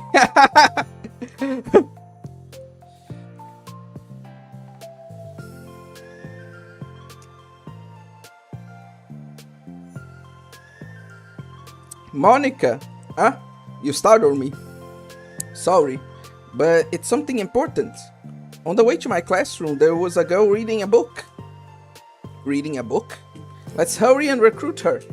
Wait, are you sure she's not just doing homework? I could tell she was really into it. Well, I guess we could take a look. Monika grabs one of the flyers and stands up from her desk. Then the two depart the classroom, with Sayori leading the way. This way. You don't have to run. Sayori leads Monika over to a particular classroom, then lowers her voice to a whisper. See, in here. Monika peers through the window. Sure enough, there's a girl sitting alone, intently reading a book. I feel like a creep doing this. Should go inside and talk to her. Me? You're the president, and I would probably scare her away. Okay, fine, I'll do it. Monika takes a deep breath, then timidly enters the classroom. I'll be honest, these are nice. Like, it's not... Sayori is just Sayori, but it's interesting to see this more timid and kind of flawed and, how would I say, more normal side to Monika. She always tries to put forward this idea of perfection, especially to the protagonist, for like what I think are understandable reasons. So it's nice to see this more casual side of her, like this more normal girl side, I guess. But anyway, let's continue. Oh, hello, Andres Bravo. Welcome to the stream. That was fast. Oh my gosh, I'm so embarrassed. Why? What happened? Well, I entered the classroom and she didn't even look up from her book. So I kinda just left the flyer on her desk and then walked out. God, she was so awkward before. It's honestly adorable. That's kinda cute. Well, Sayori agrees. But I'm sure she'll see it and want to join the club. I hope so. Shall we head back now? The two head back to the classroom, Sayori feeling rather accomplished and Monika still feeling a bit embarrassed by the encounter. Upon returning, Monika and Sayori resumed their strategy meeting. They discussed various kinds of recruitment tactics, from professional to silly. After going through Sayori's list and with Monica coming up with ideas of her own, the two end up in a better spot than from where they began. Well, I would say today was pretty productive, wasn't it? Yeah, I think we're starting to make progress. I can't wait to get some new members. Hey, what's this? Sayori peers at the sheet of paper Monica was jotting on earlier. Oh, don't mind that. I was just thinking to myself. Join the literature club. Right away into your heart? That's so cute. I thought it was a little over dramatic, but Sayori pauses and thinks for a moment. You know, I don't think you give yourself enough credit. What do you mean? Like, I don't know, I feel like I can tell from talking to you today. Seems like you're always afraid of doing something wrong. Yeah, but would you call yourself a perfectionist? Yeah, I definitely am. I mean, I always have an idea in my head of how I want things to go. And it's like I can't accept anything less than that. But I think in the end it helps me try my hardest at everything. So I don't think it's that bad. It is pretty bad. Trust me. From an actual perfectionist perspective, being a perfectionist sucks. Like, I'm having to, like, slowly but surely get out from this mindset, because it's very easy if you have it to end up not doing anything, being stuck in the world of ideas and not actually making anything as a result. So yeah, if you are in that kind of frame of mind as well, I heavily suggest you to stop. Like with this club, we have such an opportunity to make it into exactly how we envision it. But it feels like we only have one shot at it. So I'm just really afraid of deviating from that, the vision. What's the vision? Monica pauses to think, then shakes her head to herself. She sighs. I don't know. I just want everyone to... Monica trails off. Smiling, Sayori taps her finger against a sheet of paper. Right away into your heart. I think what you're trying to do is to make the club that you need the most out of anyone. Well, you're the one who knows yourself best, of course, but I'm here to help you. Monica returns Sayori's smile. Sort of amazing how kind you are. I was just about to say that. We're really gonna make this the best club ever. Sayori nods and the two remain silent for a moment, lost in thought. The only sound is the steady whisper of the air conditioner. And the only movement is the afternoon sunlight trickling its way in and out of the moving clouds. Sayori breaks the moment with a big yawn. Time to go home? You tell me, you're the president. In that case, today's meeting is officially over. I look forward to tomorrow. Me too. Sayori beams and grabs her things. You can go ahead, I need a few minutes still. Oh, I can wait. That's alright, I just want some alone time. In that case, Sayori waves enthusiastically at Monica. Good luck! Monica smiles and waves in return as Sayori spins her way out the club room. All alone, she sighs to herself and takes a minute to zone out. She wasn't prepared for the self-reflection encouraged by Sayori, but she decides it was something she probably needed right about now. The club that I need the most? I don't get it. I just wanted to start a club with more passion. Something that I could use to help lead people to happiness. Literature is the key to that, because it's the window to the real person inside of us. The person who's forced to always smile and blend in. The person who's forced to be perfect.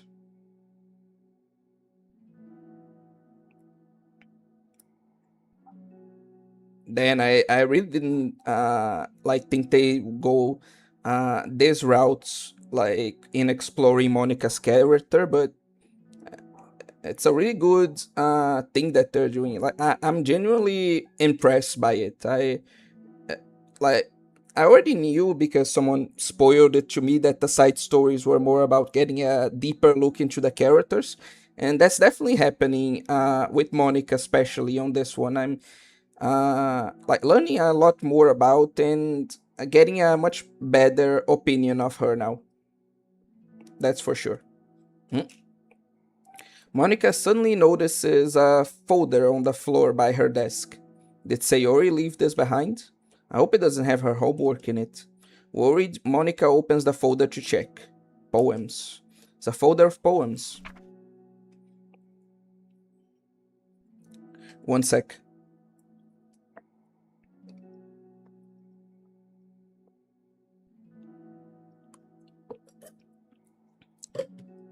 Become the flower. A feeling of joy is a flower plucked from the ground. The color, the scent is so pretty in my hair. Every day I pluck some flowers, as though they grew just for me. A lifetime of peace and nourishment, yanked away in an instant. All for me, all for joy. I need more. I need more joy. I need more happy. Pluck, pluck, pluck every day. Pluck, pluck, pluck, so pretty in my hair. Pluck, pluck, pluck, you're going to die, and you too. Beneath my feet, a flower stands alone. It beckons to me. I twist the stem, freeing it from its clinging roots, caressing the final joyous moment between my fingers. But to what ends? I look in every direction. The field I stand in, the prosperous field, is a barren wasteland, and the fruits of my labor, the carnage of my joy. And that's why I decided I must become the flower. Morbid. What the? Wait, Sayori? Yeah, and that's when she's going to find out about that part of Sayori. Mm. Oh, okay, okay. And more music was unlocked, apparently. Trust, understanding.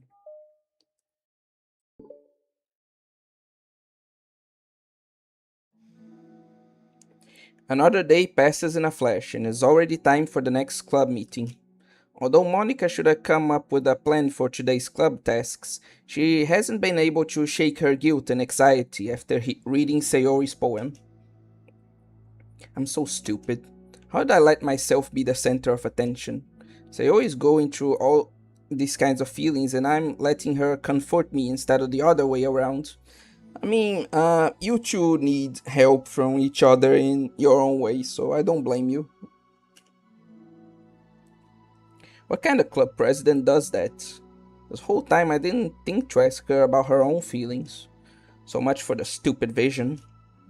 Sayori enters the clubroom with her usual smile, but upon seeing the downcast Monica, her smile quickly fades into an expression of concern. Monica? Is everything okay? Mm, I'm really sorry. Such a terrible friend. Huh? What are you talking about? You're an amazing friend. Monica shakes her head. I made this all about myself. Even you said so yesterday. You told me that I'm trying to make the club that I need most, right? But my problems are so trivial compared to yours. Sayori responds quietly. What are you talking about? Where she says that, her face darkens. Through the silence, Sayori mutters her realization. I left my folder here. Monica stares blankly ahead, unable to come up with a response. I wasn't ready to share those. Now you're worrying about me. I don't want that. But why? We're friends, right? Wordlessly, Sayori nods. Friends look out for each other. I want to be here for you as much as you're here for me. Damn, Monica used to be such a great person. What went wrong, man? Another long moment passes in silence. The air is incredibly heavy. This is different. It wasn't just about you yesterday, it was about the club. Besides, things were so happy yesterday. Don't need to do this all of a sudden. I don't want it. I like happy, so if you do this, then you're just being selfish. Monica massages her forehead, struggling through the frustration of such a paradox. Yeah, fortunately I get it. Thanks for lightening the mood, evil bookman. It's understandable that Sayori isn't ready to share certain things. But as unfair as it is for Monica to pry, it's also painful for Monica to force herself to ignore the needs of her friend. I'm sorry I looked. Disrespected your privacy. No, I don't blame you for looking. You would have at least needed to check if it was mine. Yeah. Monica takes a deep breath. Okay. I understand that you don't want me to worry. And I think I'll be able to put this aside so that we can move on. But can you promise me something? Promise you what? Monica pauses to collect her thoughts.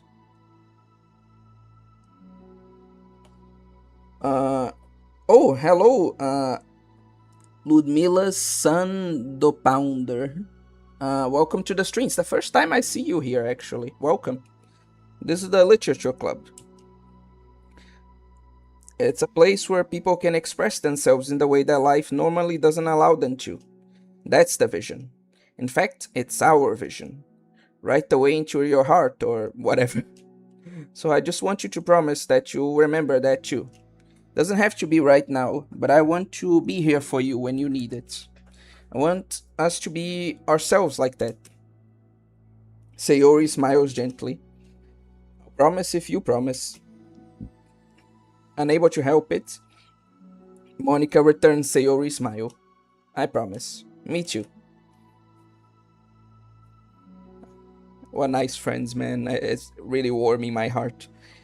As the conversation closes, the mood in the room is lifted. With that behind them, it's time to proceed with the club activities. So, wanna teach me about poetry? Huh? But what about recruitment? It's fine, we have plenty of time for that. But right now I feel like I want to do this. I mean, I do have to fulfill my end of the promise, you know? There's no way I could say no to that. Just don't expect much. I do a lot of writing, but it's not like I'm a scholar or anything. That's fine. I think I just need, like, some motivation. I never know where to start when it comes to writing poems. Starting isn't so hard. You kinda just need to write down your feelings and see where it takes you. Yeah, but that wouldn't come out any good. It's not supposed to. You're gonna have to fight your perfectionist mind on this one. You can just start by writing your feelings and see what kind of things it makes you think of. And then you can turn your feelings into a little story. You can get your feelings down first, and then make it sound pretty later. It's not like building a railroad when you go from one end to another. It's more like a collage, where you find all the things you want to put in, and then arrange them in a pretty way. At least that's how I do it. It's not like it's the only way. It's a really good way to not get stuck right at the beginning. True and real. Everyone, if you're creative, please follow Sayori's advice. It's really good advice, actually. I understand. Yeah, I always get so caught up on how it sounds that I forget about what's actually important. Monica pulls out a pen and paper to start writing on. Stop being a perfectionist, you idiot. I'm just kidding. From watching DDLC to watching DDLC mods to watching DDLC animations, been a long ride. I see you've been in this fandom for a long time. Well, I'm just starting. Monica scribbles out, "You idiot," after she writes it down. No, keep it. What? Why? You calling me an idiot? Of course not. But the point is that you're not supposed to police your feelings, right? Be as dramatic as you want. But I was just... well, yeah. Underneath the scribble, Monica rewrites, "You idiot." She stares at the paper. Her words stare back at her. It's kind of funny how I wrote down that I'm mad at myself for, and then I did the exact thing anyway. This is really going to take some getting used to. I believe in you. Thanks, I do too.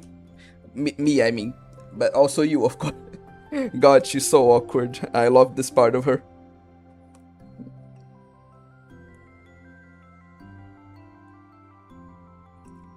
Lester, not so much the reality murdering part. Monica continues the exercise, jotting down her thoughts. Surprisingly, quite a struggle to write without overthinking it. But after a while, with Sayori's guidance and encouragement, Monica's sheet of paper begins to look fairly lively, peppered with all her random thoughts. Phew! Monica looks up and down at her sheets. Gosh, I feel so tense looking at this. I hate it. It's also kind of liberating. Can't tell how hard you're trying. Makes me happy. I think you'll be good at writing poems. Don't give me too much credit. I have to try really, really hard at it. But I think it's something that I'll enjoy doing. With you.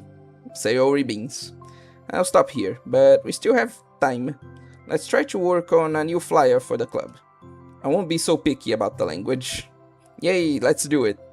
Monica and Sayori proceed with their work.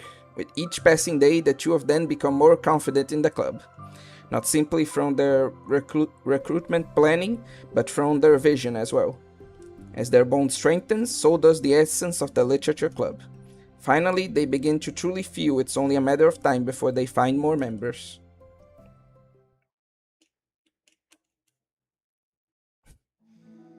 How nice. Another day passes. As usual, Monica is the first one to the club room. With her is a printout of the revised literature club flyer, complete with all the new ideas Monica and Sayori came up with. If only this was the flyer we gave to that one reading girl the other day. So much more attractive than the old one.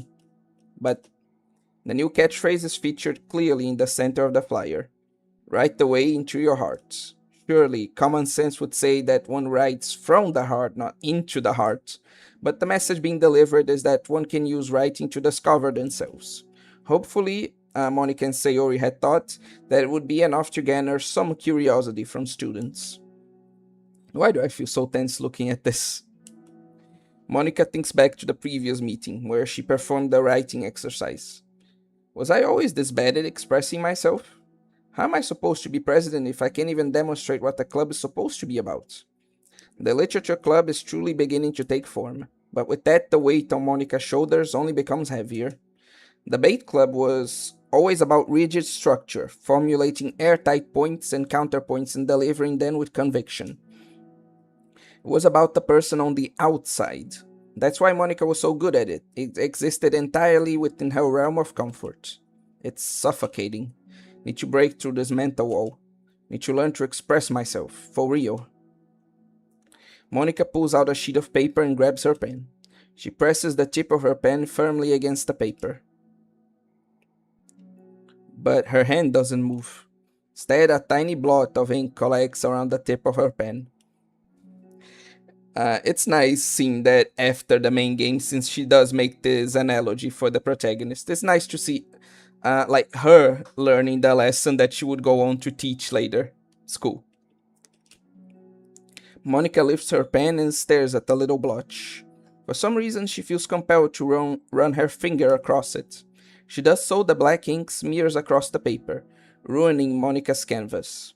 Out of spite for herself, Monica presses her pen down once again, letting the ink collect. She creates a second smear on the paper. Come on, Monica. Just move your hands, Monica writes. This is what I get for seeking perfection, a stain. Monica slides the paper away from her and puts her head down on the desk. Hey, that's actually a pretty good realization. It's a pretty good start to a poem. You should work into that. Nah, goddammit.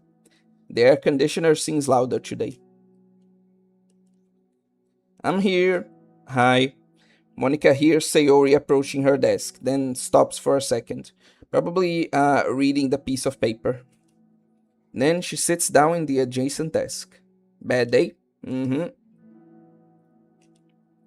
Me too. You too? The new flyer looks good. You've been working so hard on the club, but also everything else, I think. I can't do it. I'm sorry. So hard to just be vulnerable. Yeah, I get that.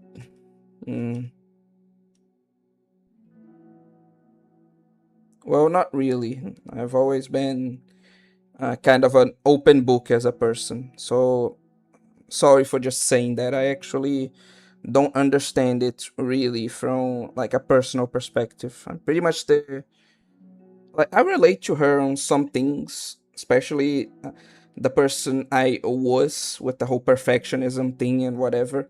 But yeah, I don't truly know what it's like to be afraid to show your true self, I guess. So I'm sorry for saying that. I can't relate to Monica in this way specifically. Sayori takes the sheet of paper from Monica's desk. She writes something down, then stares at it for a while. Can I trust you? Of course. You can trust me with anything. Sayori gazes at Monica with sadness in her eyes. Understanding the signal, Monica takes the paper from Sayori's desk and reads it.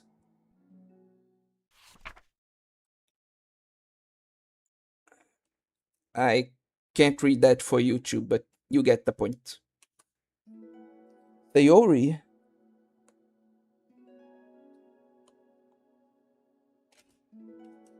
this is really, really hard for me. Her voice shakes. So if I can do it, then you can too. Because you're like a million times better than me. That's completely not true. Sayori takes a deep breath, trying to steady herself. It's something about me that I never told anyone before. Even now, my head is like screaming at me to stop. Wait, you don't think... Sorry. Wait, you don't have to force yourself. I mean, just because of the promise yesterday, I want to. Just feels right. I mean, maybe it's part of the reason I came to this club in the first place. This is the literature club. I trust you more than I'm scared. At those words, Monica stands up. Sayori must have taken days to work up the courage for this. Were Monica's own futile but genuine efforts actually the push that Sayori needed? Sayori's deliberate breaths can be heard over the air conditioner. Prepares herself to continue, Monica waits in gentle silence. I have this problem where I get really upset when people worry too much about me. Can't control it. It's like, why waste your energy worrying about me when you can just be happy instead? So I never tell anyone about these kinds of thoughts that I have. So much easier to just smile and help everyone else be happy. Yeah, there are a lot of people that do that. They help other people to forget about their own problems. It's very much not healthy, to say the least. But that's terrible. That's what Monica wants to say, but she stops herself in fear of saying the wrong thing. It's just that if everyone knew about it, they wouldn't treat me the same anymore. Like, whenever I'm not smiling, everyone would worry about me and ask what's wrong. I know that because it used to be like that. Sayori pauses, seeming to recall something in the past. Just want everyone to be happy. That's the most important thing to me. And letting people look inside my head doesn't bring happiness to anyone. Sayori pauses again, her sullen expression making her look almost like an entirely different person. How did you find the courage to tell me this? You're not worried that I'll be one of those people too? I am worried. Part of me really hates myself for doing this. But another part of me, I think, just felt like it would be different this time. Whenever we talk about the club, what the club is supposed to mean, I kept feeling like it was right for me to do. Especially after you've been trying so hard to express yourself too. It just made me feel like I could say it in confidence and our friendship doesn't have to change. It's so silly. The club is only 2 people, but it already means this much to me. Monica feels a tightening sensation in her heart. A feeling of connection as Sayori's emotions radiate between them. Me too. I was so lost until you showed up. You're so brave, Sayori. You're so strong and brave, I don't even compare.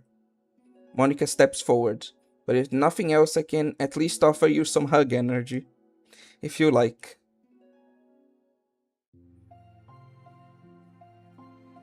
I'm really glad I read this side story, man. This is so nice. Genuinely, this is great, honestly. It really is. Wordlessly and without a smile, Sayori rests her forehead on Monica's shoulder. Though their contrast, Monica can almost feel the torrent of thoughts swimming in Sayori's head through their contact. And in this moment, enchanted by the air of the club, Monica realizes that of all the days that have passed, this is the one where she really, really hopes that nobody new walks through the door. She speaks softly. You're like the sweetest girl I've ever met.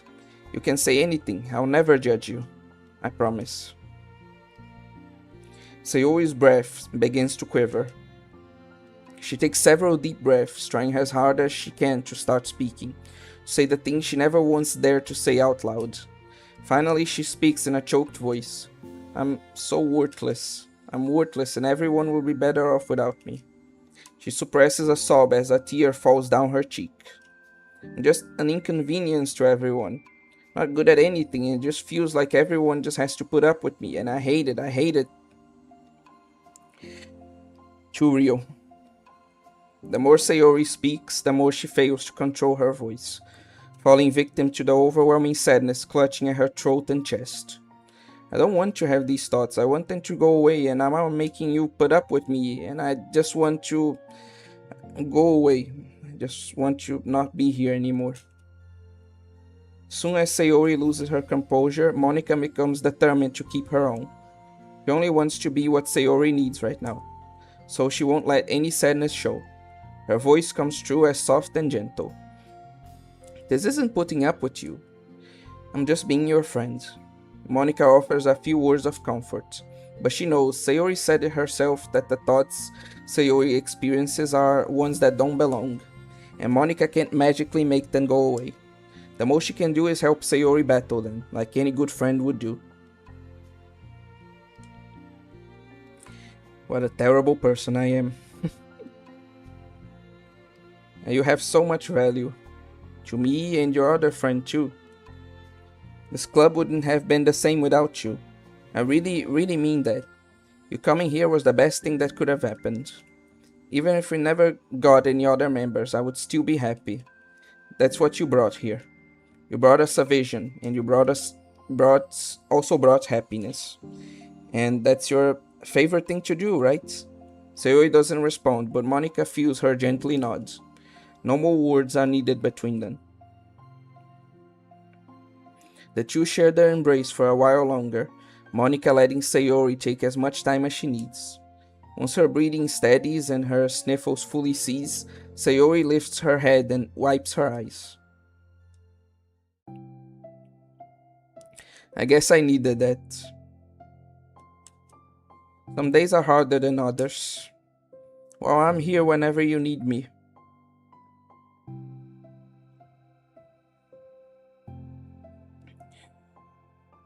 What I wouldn't give to... No, sorry, that's a bit personal. I shouldn't say that. Well, I'm here whenever you need me. But any other time, I'll make sure that the things are the way they usually are. If that's what makes you happy. Thanks. You're the best. No, you are. The two exchange smiles. You know, I'm sorry to bring this up all of a sudden, but... God damn it. But have you considered talking to a professional? Sayori nods. It's scary, since it's already so hard to tell people. Yeah. Well, of course, it will always be your choice. But if you're ever looking to find the courage for it, I can do my best to help you. Thanks. I think it helps knowing that you would. Sayori suddenly yawns and stretches. Wow, that made me tired. And hungry. Well, I won't make you do any work today if you're not up for it. No, I want to. I mean, can say that's definitely one thing that makes me happy.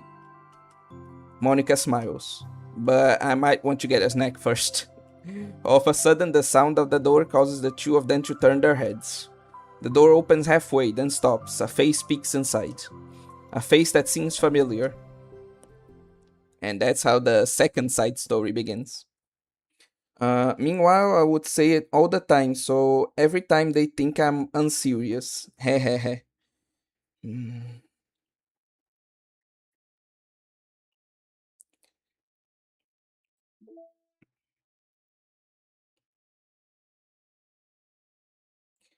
I think I know what you mean by that, but I don't feel like it would be appropriate to talk about it in this stream. Yeah, I think you get it. Let's just begin the next side story. Uh, One sec before we continue. Okay, okay. Yeah, that makes sense.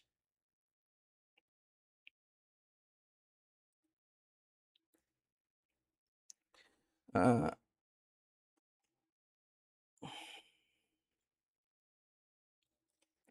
the club meeting is suddenly interrupted by the sound of the door, causing Monica and Sayori to turn their heads. The door opens halfway, then stops. A face peeks inside. A face that seems familiar. Sayori's eyes widen, recognizing the girl. She very conspicuously mouths to Monica. It's her, it's the girl. It's true, the girl standing in the doorway is none other than the girl Sayori had come across reading alone in a classroom. Thanks to Monica leaving a flyer on her desk, it seems she found her way to the club. Are you here for the literature club by any chance? Am I in the wrong place? No, you're not. This is the literature club. Please come inside. The girl fully steps in the door but continues standing against the wall, avoiding eye contact. Sayori continues to fail, containing her excitement. It's happening, oh my gosh. Thank you so much for coming. Sorry it's a little empty. I'm Monica and this is Sayori. We run the literature club, even though it's just us so far, but... what's your name, by the way? I'd like to join your club. Already? Wait, really? Are you sure? I should be good enough. Everyone is welcome here. You don't have to be good enough. Oh, you want a seat? We'd love to get to know you. The girl nods, sliding over to a nearby desk and gently sitting down. So, what's your name? Yuri. I'm Sayori, and this is Monica. Sayori, I already... nice to meet you. Do you like fantasy? Like books? Yuri looks at Monica. Fantasy is cool. Yes, have you heard of Annabelle Dupont? Is that a real author? It sounds like a real author's name, but I never heard about it in my life. Can't say I have. Oh well, she's my favorite author. I'm on her 5th book and it's just... Yuri grins and presses her knuckles against her cheeks in joy.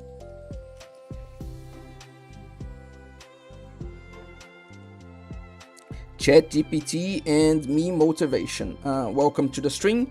Sometimes I think I want to prevent the tragedy that happened to Sayori and to spend time with Monica.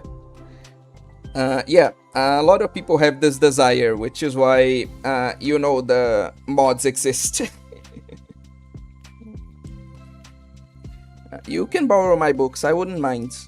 You're really in for an incredible experience. Monica stammers, caught completely off guard by Yuri taking control of the conversation. She glances sideways at Sayori, silently asking for help. I'd love to. Sounds like you're really into them, so they must be great. I'm so happy I found this club. Oh, I'm so stupid. I left all my other books in my locker. I should have bought them. Yuri quickly stands up. I'll be right back. I'll go get them for you. You probably only need to bring one for now. Sayori nervously says that, noting to herself the considerable heftiness of the book that Yuri set down on her desk.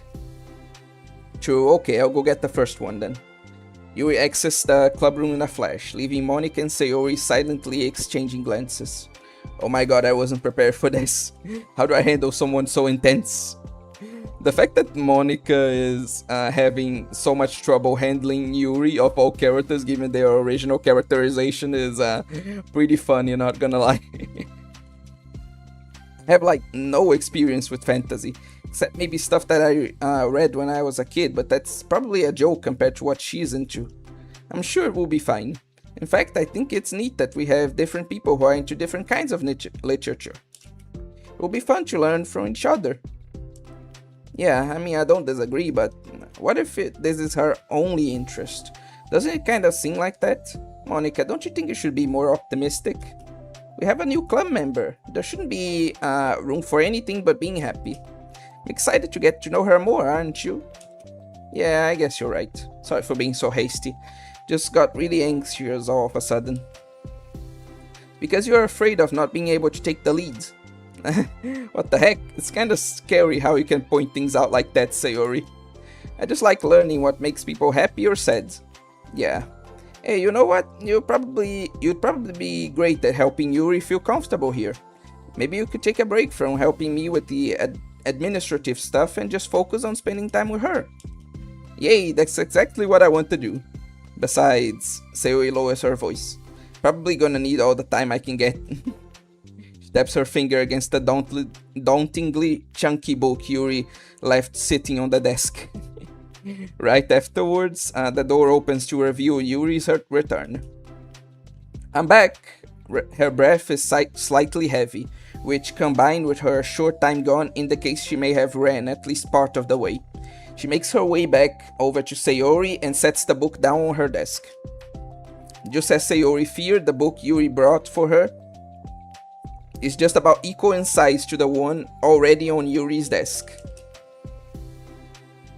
Well, there are probably a few things you should know before getting started on it.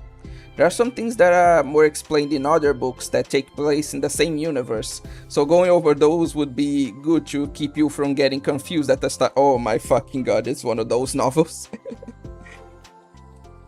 Don't worry, Sayori, I'm pretty sure you can just read the wiki. It's what I do.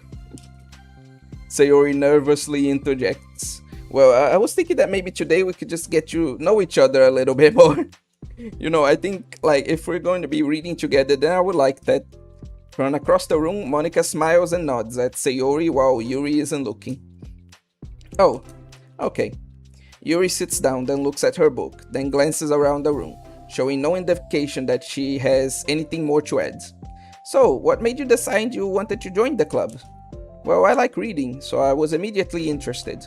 Had no idea that someone was starting a literature club, but that's my fault since I haven't been paying attention to any of the club recruitment advertisements. I only found out because Yuri glances over at Monica. Monica came into my classroom and put the flyer on my desk. Suddenly, Yuri's face darkens and she shakes her head at herself. I was so stupid, I got too nervous and couldn't even look up, so she just walked out. Took me several days just to come here, because I was afraid that Monica told everyone how inconsiderate I was, but I decided that was probably irrational. Wait, no, that was totally my fault. I felt so bad about interrupting you that I just walked out. I was actually really hoping you'd come by. Yuri exhales in relief. I always seem to interpret things as the worst possible scenario. No, I already talked about this, I won't repeat myself. Well, I was really nervous to come here for some other reasons too, such as there being too many people. Not that I mind that much, but I have a really hard time having to meet a large number of new people at once. So it's actually amazing that it's just the two of you. It definitely came at the right time. Oh, that makes me happy. I'm proud of you for working up the courage to come. Yuri smiles warmly to herself. Never really had the privilege of sharing my interests with others before. So hard to find others who are into the same things I am, except online. So I thought the literature club would provide a chance for me to do that. What kinds of other things are you into? Like genres? I don't know, just anything, even if it's not literature. Oh, just things you would think are dumb. Sayori pauses, a look of concern on her face. How about I tell you something I'm into, and then you can tell me something you're into? Good thinking, Sayori. Suppose that be okay. Okay, well, I'm pretty into like crafty things, like making cute little collages or decorating things like cards or jewelry boxes. My room's always cluttered with random stuff because I keep buying things to make gifts for my friends, but then I put it off till last minute. So yeah, that's something kind of silly that I'm into.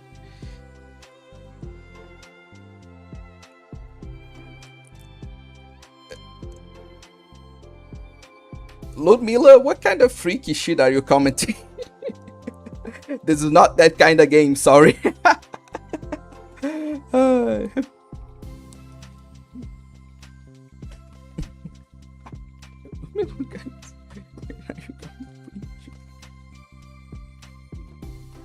One second, okay, guys? I'm going to need to do something here.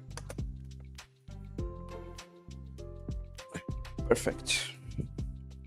No, actually, one sec. Okay, perfect.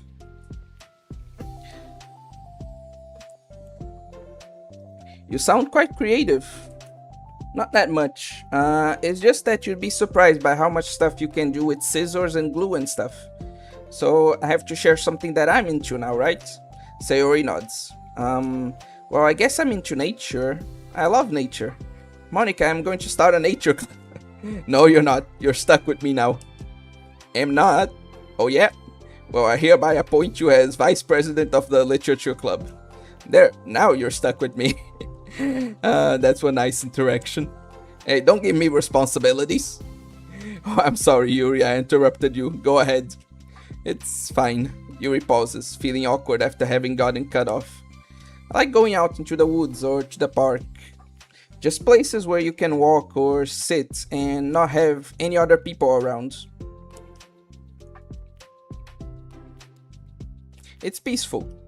Just nice to kind of remove myself from everything that matters and let my racing mind operate autonomously for a while. When do you like to do that? It just depends on my mood. After school or on the weekends, whenever I feel like I need it. I don't know if many of you will care, probably not, but I actually also really like to do that. I just don't have too much of an opportunity to do so.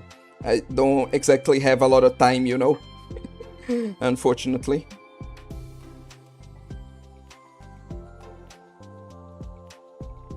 Anyway. Wow, I feel like I would never have the time to do something like that. Yeah, I can relate to Monica on that. And when I have the time, I don't have the energy, so frustrating. I find that we have a lot more time than we think we do, if we don't let it slip through your fingers. Honestly, I will agree with that. The minute I started making an agenda and really planning things, I realized how much time I actually have, and it allowed me to be what's the name? A lot more efficient. Though being more efficient doesn't mean that I don't have problems anymore, unfortunately.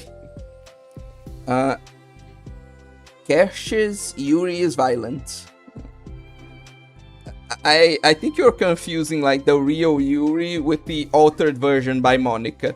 I don't think like Yuri is normally a violent person, though maybe the side stories will tell a different, well, story. So I don't know, maybe I'll find that out in this playthrough. Who knows? The three continued their conversation, led primarily by Sayori, but with Monica chiming in every now and then as well. Monica had intended to leave it to Sayori and focus on her own work, but she found it difficult not to join in. Before they knew it, the end of the day was upon them once more. Oh, it looks like we should be wrapping up for today. So, are you two going to be starting on that book the next club meeting? That's the plan. I'm so excited. Sayori beams. Yuri collects her things. Once packed, Yuri wordlessly waves to Sayori and Monica with a gentle smile. Bye! As Yuri exits, Sayori enthusiastically returns her farewell. Once again, Sayori and Monica are left in the club room. Sayori, you're a lifesaver. Didn't do anything, I just talked. Still. Besides, it really lifted my mood. It feels really nice when I can put my energy towards other people like that. She was really excited to be included, you know? It made me happy.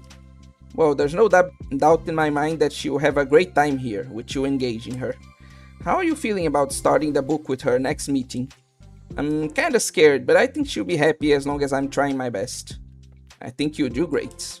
After the surprise of a new club member, it seems like everyone has their spirits lifted with something new to look forward to.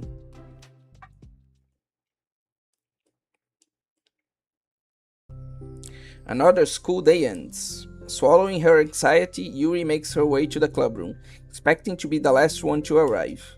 She opens the door, she's surprised to only find Sayori in the clubroom. That actually surprised me as well. It's club time again. Monica went to the computer lab, so it's just us today. Is that okay? Oh, that explains it. Yuri silently nods, unable to make eye contact. I'm sorry about yesterday. Sayori tilts her head, unsure exactly what Yuri's talking about. Well, I mean, the way I got overly excited to share my books and how you had to stop me so we could talk first. It was so inconsiderate of me. Got too excited and forgot to think about everyone else in the club, so... Yuri, you didn't do anything wrong. I thought it was cute how excited you were. Well, still, I think I changed my mind about the book. We don't have to read it. Why? Because I know that you were just humoring me anyway. In retrospect, it's rather obvious that nobody was truly interested. But if you like it so much, then it must be worth sharing. I've already decided to join the club, so you don't have to try so hard to entice me. That's not what I was doing. A moment of uncomfortable silence stretches between the two of them. Well, the thing is, we don't even have any club activities yet. I mean, Monica and I have just been working on recruitment stuff mostly. So it just sounds like something fun that we could do together, reading your books. You know, like a club activity. That would be okay, right? Why am I being so resistant to this anyway? It's exactly what I wanted in the first place, and you're being so nice about it. Really don't know what's wrong with me. Sorry for being like this. You don't have to apologize. Just tell me if there's anything I can do to help you feel more comfortable here. Sayori pulls her desk up against Yuri's and sits next to her. The book in question is already on Yuri's desk. Peering over, Sayori reads the cover of the book. Dusk Bell, Part 1 of the Everlast Saga. It's Dusk Bell by Annabelle. Sorry, I'm ready now. Alright, I should probably get some paper. Yuri grabs a spiral notebook of hers and tears out a few sheets of paper. Wait, how come you need paper? Oh, it's useful to draw things out sometimes, like maps, timelines, family trees, or just for taking notes. I'll be honest. I already informed you guys that I'm a dumbass. This won't be a surprise to anyone, but I actually like to read like fantasy books and stuff, just like Yuri. I haven't had the time to do that much recently, just like with most things I like. Anyway, but like if a book is so complicated that I need to take notes to understand it, then I just step out. I'm sorry.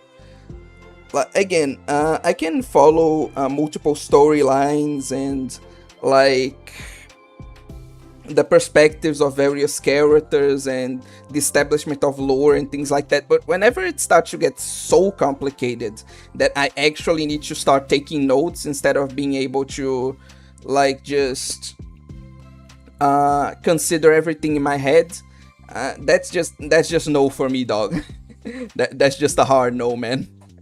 That's too much even for someone who likes literature like me.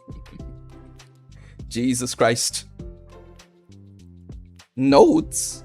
Yes, that's an effective strategy. Exactly, I'm sure it will be especially helpful for someone new to the genre.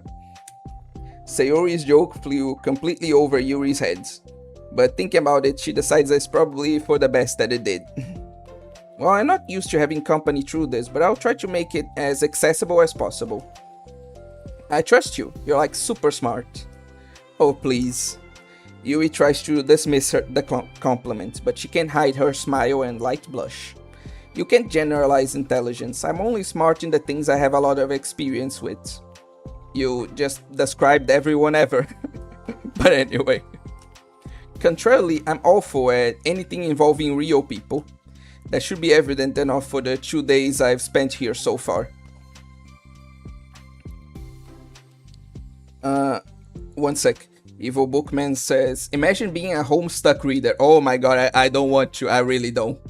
I would have never gotten through it without the community being full of notes and theories and thematical, mythological breakdowns. Oh god, that it never seemed like my kind of story in the first place, but You're just making me like even more sure that I'll never get into Homestuck. Like Jesus Christ, no, no, no, no, no, no, no! I'm not getting into that shit. No way, fuck that. So in my eyes, it's everyone else who comes off as smart, especially you. No, Sayori rubs her shoulder against Yuri's. You're such a sweetheart, even when you're not being shy. Anyway, would you like to get started? Okay.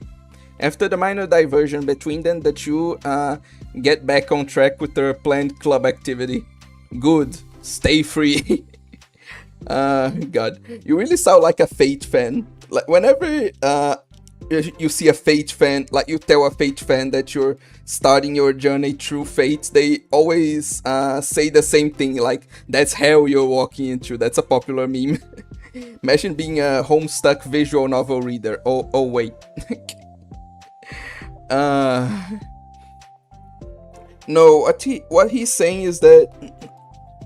No, maybe I'm not getting your joke. Anyway, let's just continue.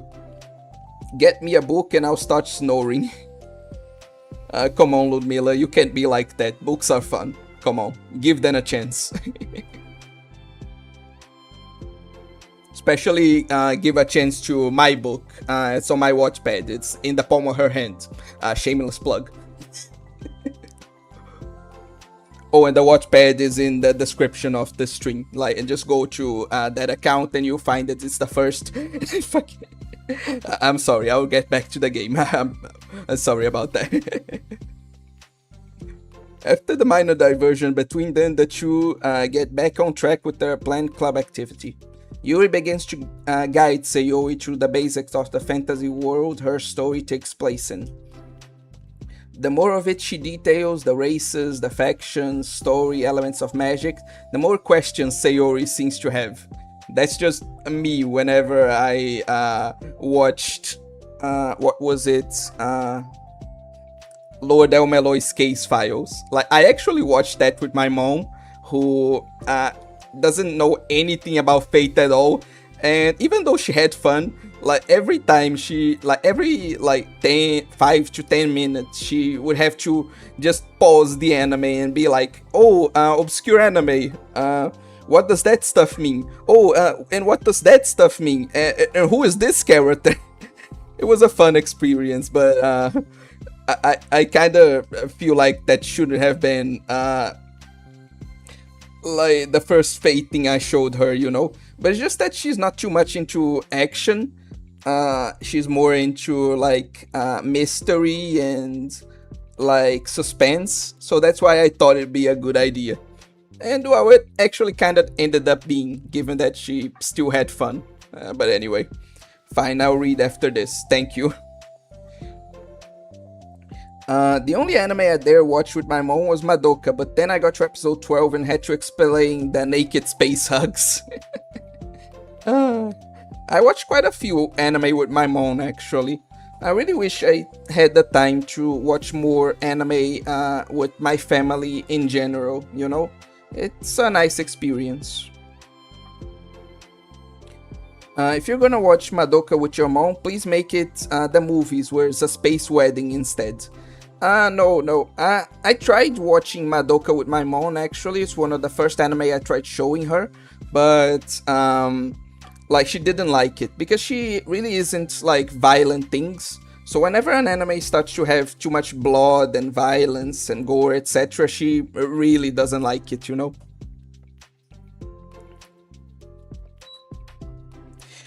So yeah, we couldn't get through it. I tried, but we couldn't get past like the second episode. It really wasn't her thing. Also, Madoka was kind of funny for me, for us, because the first anime we watched was Amanchu, so she didn't have that experience at first. But Madoka, I think, was the first anime that really introduced her to like anime miniskirt uniforms, and she, like, the first time she saw that, she was like, is that their school uniform? And then I was like, yeah, what's the issue? Why are the skirts so short? Who the fuck goes to school like that? And that was an awkward conversation. It's sometimes hard to find anime you don't need to explain something weird. That's true. I have a bad taste. I'm sure that's not true. I'm sure you're just exaggerating.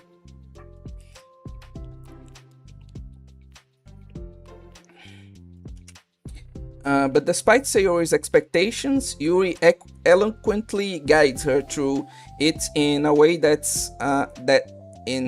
such that it's fun to follow along. It becomes evident that the world-building aspect of the story, not just the story itself, is one that Yuri finds her passion leaning towards. How do people come up with this stuff? It's like the exact opposite of the kind of writing that I do. What kind of writing? Oh, like poetry and stuff like that. The things I write are just like putting down the feelings that come into my head, you know? But this is like, there must be some planning and hard work. Ah, you're into poetry? I think there's an appendix that includes some of the kingdom's written works, like poetry and folk songs. No way. Yuri giggles, filling Sayori's heart with happiness when she realizes it's the first time she's heard Yuri laugh. It means Yuri must be having fun. Anyway, I think we can get started reading now if you're ready. Okay, but I can't read very fast. Oh, that's fine. I'm very patient. Patience is something I pride myself in. I see. Sayori jots Yuri is patient into her notes. Hey, that's for the book. I'm just kidding. But I'm kinda glad you're patient because I need that sometimes. A lot of times. Sayori flips through the first few pages of the book, getting past the table of contents. Okay, chapter 1. The room becomes silent as the two of them begin to read. But the silence only lasts for a moment before Sayori speaks up again. What does vindicated mean? It's just so funny that whenever this happens, because I've been watching some like Zoomer YouTubers, especially since I like watching Uma Musume videos, and that game is generally played by younger people, and it's so weird for me, a Brazilian, to know the meaning of like more words than the average American, you know. It's just a bit off-putting. But anyway, well, in this context, it essentially means that he was proven innocent.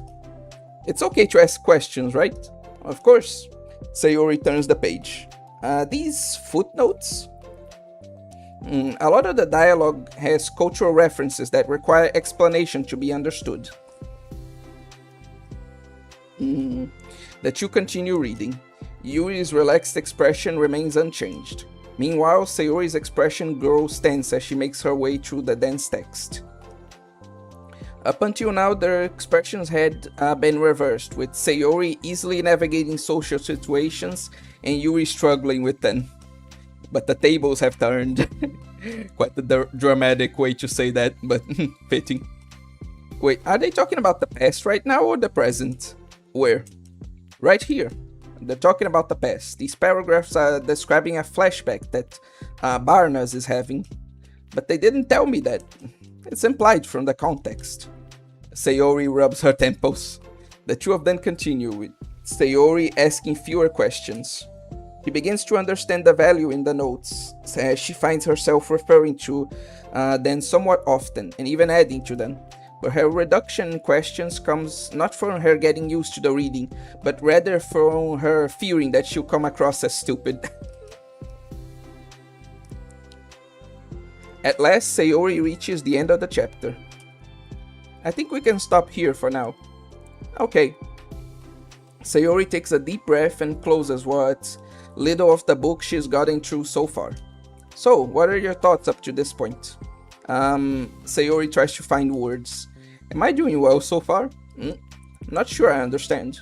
Well, I don't know. When it takes me so long to read and understand things, it makes me feel really dumb. But I really like how into it you get. Makes me want to keep going and to continue doing my best so that I can see it the way that you do.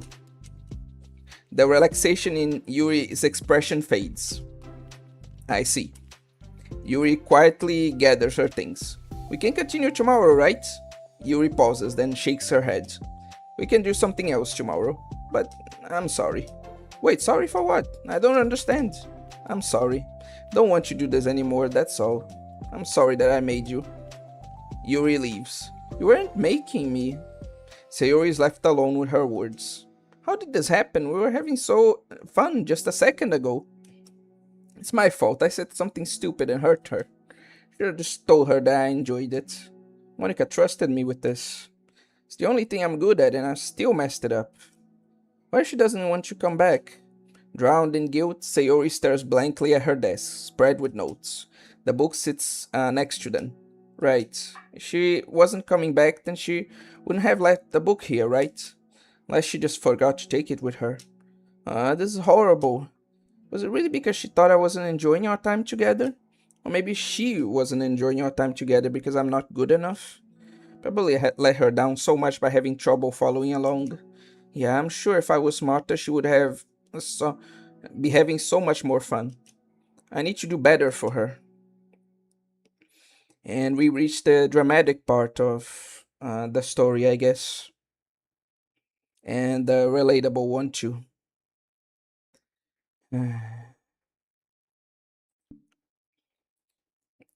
Just one second. I'll read this last comment by Ludmilla, and then I'll do a little pause. It will just be a minute. Then I'll come back and finish the side story.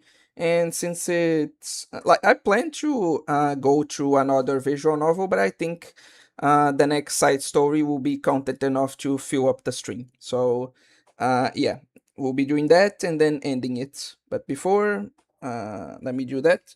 I usually read Ichio visual novel, so yeah, currently reading Crimson Prison. Maybe I'll revisit Out of Touch someday.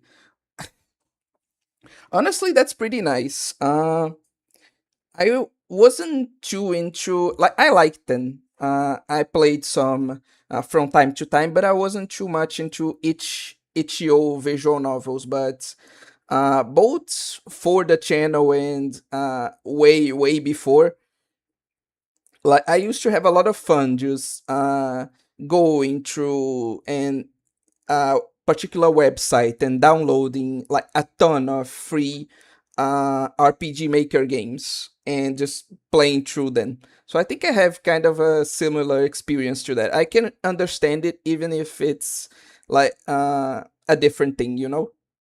But yeah, itch.io visual novels are fun. It's my point here. But yeah, I'll be going out for a minute and then we will continue.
Okay, I'm back.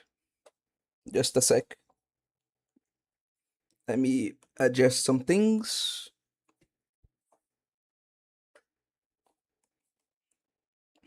Okay. Ludmila, son do Pounder, says, me trying to figure out how not to get spooked. If I treat it like a joke, surely it will work. It will not, sorry to say. Well, probably.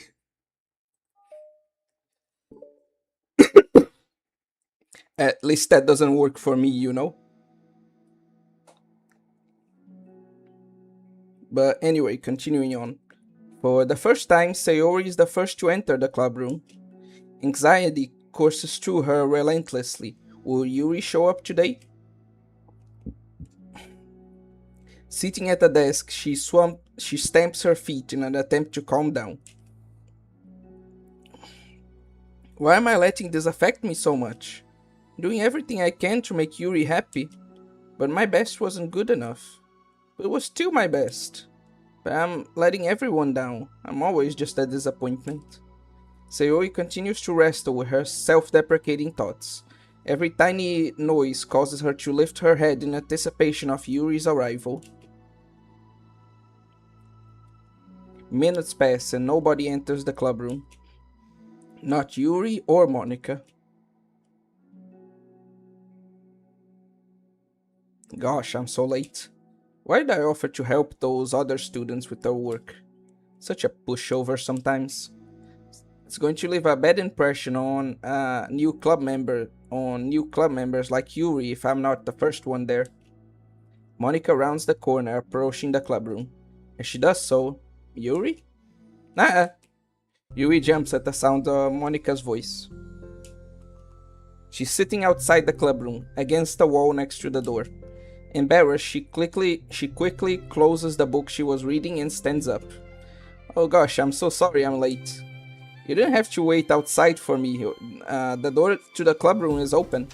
It's not... Yuri stammers, unable to explain herself.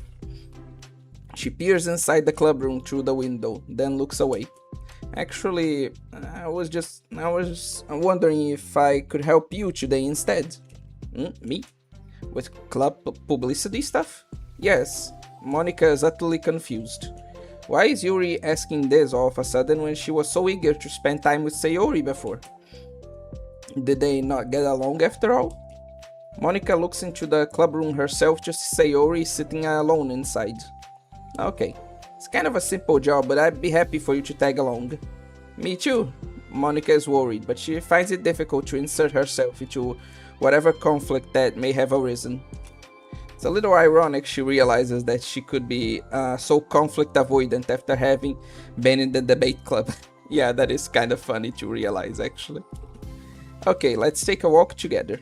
I just have to make copies of this new flyer, then go around to the billboards and replace the old ones with the new ones. Yuri nods and the two set off.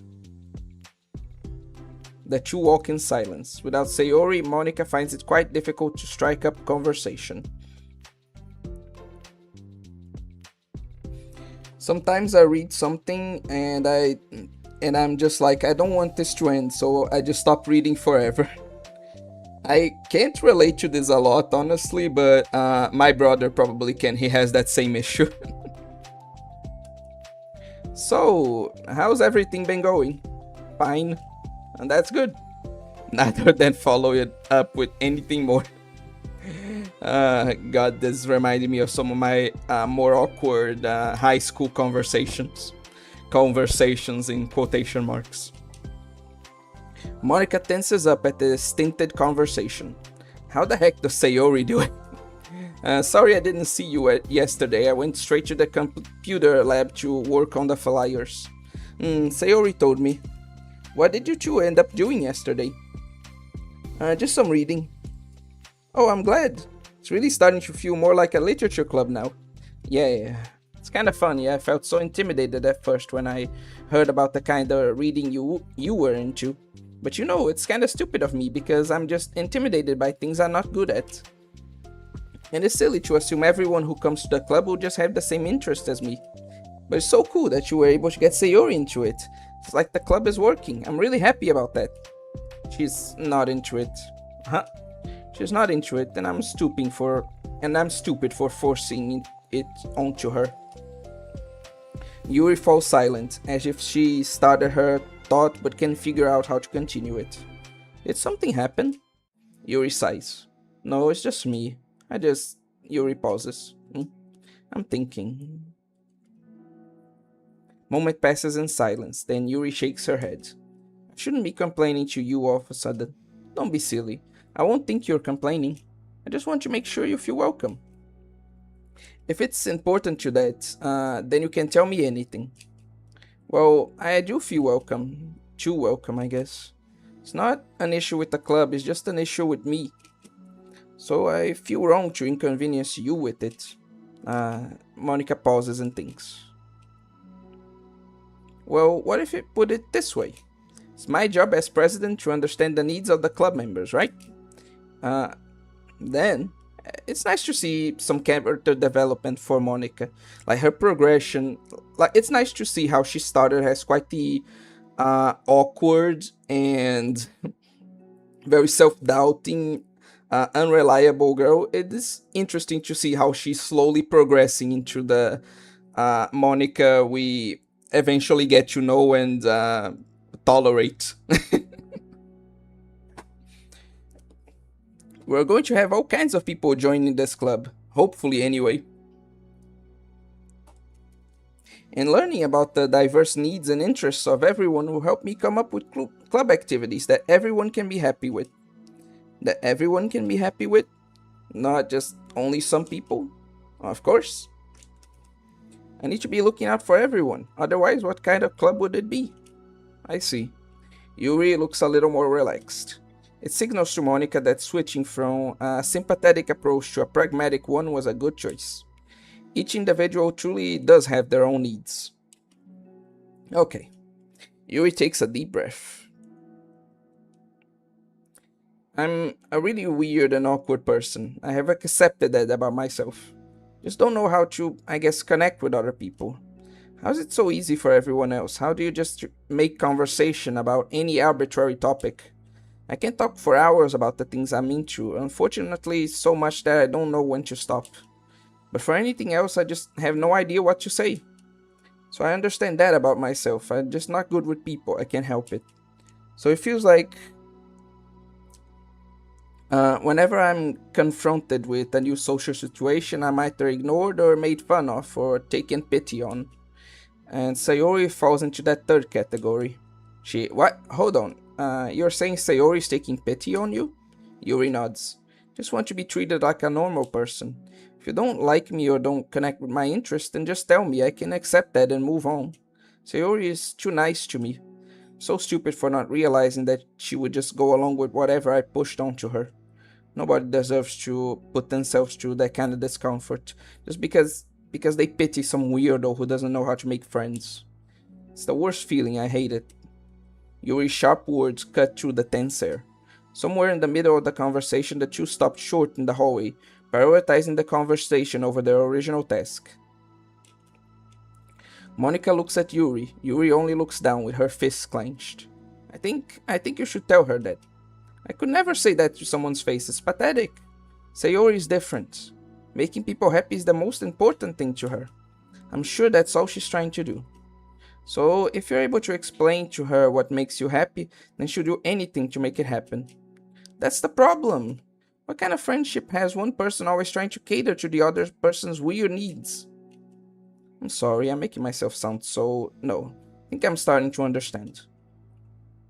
Monica hesitates to finish her thought out loud. Something that Sayori would be able to say better. Sayori is someone who will give anyone however much kindness they need in order to smile. But Yuri, who has difficulty accepting kindness, must be driving Sayori to be even more assertive in her kindness, further exacerbating the matter. Neither person is to blame, but it's an issue that can't be resolved without them understanding each other better. Sayori wants to be your friend, I promise that. It's okay for different people to have different needs. I mean, Sayori, she has her own needs too. But good friends work together and can be what they need for each other. You just have to have good communication and talk about it. I don't have good communication. Yuri stops and shakes her head. I'm sorry, I didn't mean to say that. My head is just, it's so resistant to everything. I'm pushing such a kind person away from me because of it. Yuri pauses to think. I'm so tired of the cycle I'm creating for myself. I think I'm so afraid of people pushing me away that I just push them away first. How thoughtless and immature of me. Yuri takes a deep breath and exhales. Didn't mean for this to turn into a whole venting session.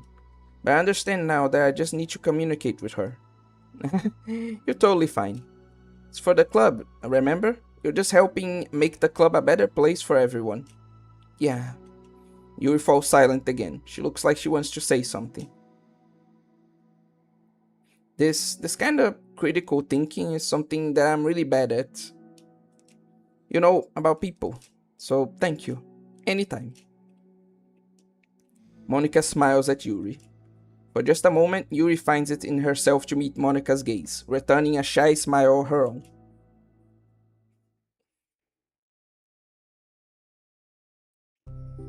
Yuri and Monica finish replacing the old flyers with the new ones. More accurately, Monica mostly did the work while Yuri followed along. Whereas the clubroom once again draws near, so does Yuri's confrontation. I can't do this. Yes, you can. It will be great. Yuri sighs and shakes her head. I'm never going to feel confident enough. I just have to do it. If I don't do it, I never will. Yuri starts toward the door, but then turns to face Monica. You're not just gonna wait outside, are you? I can take a walk. Want me to get you a coffee or something? Actually, I prefer tea. I like to make my own though, so please don't worry about it. Although I suppose that's one downside of reading here in the club rather than at home. Don't get to drink tea while reading.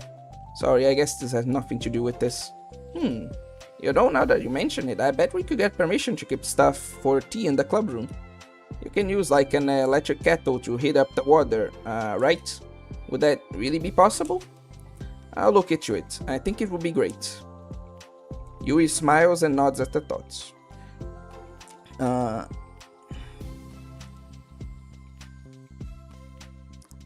My goat, every day I think about forgets all the lines. What? Life is a lie, so if you wish to keep it up, then I'll let you.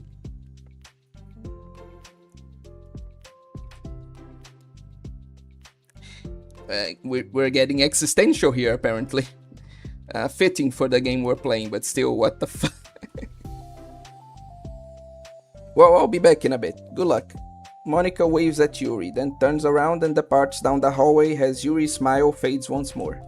A moment of daydreaming about tea isn't enough to save her from the anxiety of the task that lies before her, but it must be done. Taking one more deep breath, Yuri timidly opens the clubroom door.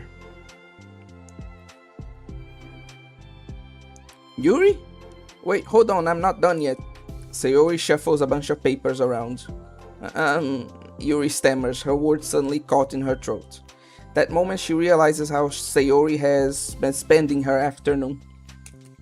I wasn't expecting you to come today.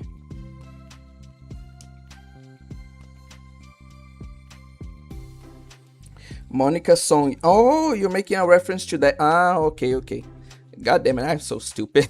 Sorry, should have realized sooner. I wasn't expecting you to come today. I was really hoping to make it all the way through the next chapter first. But I got most of the way through it. And look, Sayori holds up a sheet of paper. It's a page of notes, beautifully produced with indentations, categories, and even color coding. Dan, you really put a lot of work into this. You have my admiration, Sayori. As Yuri sees it, her expression shifts from anxiety to despair. I was afraid you were getting disappointed in me, so I've been trying really hard. Stop. Yuri presses her fists against her forehead. Please stop. I can't take this. Yuri? Sayori's voice quivers in shock after having received the exact opposite response she was expecting. Sorry, I'm sorry, I'm sorry. Sayori looks away in guilt. Did I do something wrong? I don't understand, so... If I did something wrong, please tell me. Yuri shakes her head. No, it's me. I keep putting myself in these situations where people are afraid to treat me normally. If you don't like this kind of reading, it's okay. Please just tell me. Don't need to be treated differently just because I'm weird. But I don't treat you differently. Just want my friends to be happy. So I thought that if we did something together that you really like, don't want your pity. Why did I do that? Yuri sinks to her knees. Her voice squeaks. I'm sorry. Tears of guilt and self-loathing begin to stream down her face. This isn't how it was supposed to go. Why is it so hard just to articulate your thoughts? Why do you end up pushing everyone away from you? Yuri's mind pounds with internal accusations as she shuts her eyes, unable to face Sayori or the rest of the world. I swear this game gets a bit too real for me sometimes. Not so much with Yuri, like I can relate to her on some level at this point specifically, but especially with Sayori. And I guess Monica in some way too. Though I guess those are to bigger or smaller extent experiences that are relatable to everyone. Like everyone goes through these kinds of issues in some way or the other, I think. But anyway. She should leave, just escape from here before Monica sees her like this and before Sayori tells Monica what she did. But before Yuri can put any strength into her legs, she feels a warm pair of arms gently wrap around her from behind. It's okay, Sayori whispers in a soothing voice. It's okay, it's okay. Overcome by despair, Yuri finds herself unable to protest or pull away from Sayori's kind gesture. Yuri sniffles, breathing heavily through her clenched throat, trying with all her willpower to control herself. I understand. I understand that the things you're feeling in your head are different from the things you're trying to say. I know that must be what you're feeling right now. Promise, I understand that. So, I'll give you as much time as you need. When you're ready, just tell me your feelings and we'll talk about them together, okay? God, she's just so sweet. Yui sniffles again and nods her head. She gives herself a minute to compose her thoughts, then speaks while steadying her voice. I think that I've gotten so used to people being weirded out by me that it feels like anyone who's nice to me is just doing it out of pity. I'm so horrible with people, so it makes me not want to believe that someone can actually like me for who I am. Yuri pauses, but Sayori doesn't interrupt. Rather, she waits for Yuri to continue.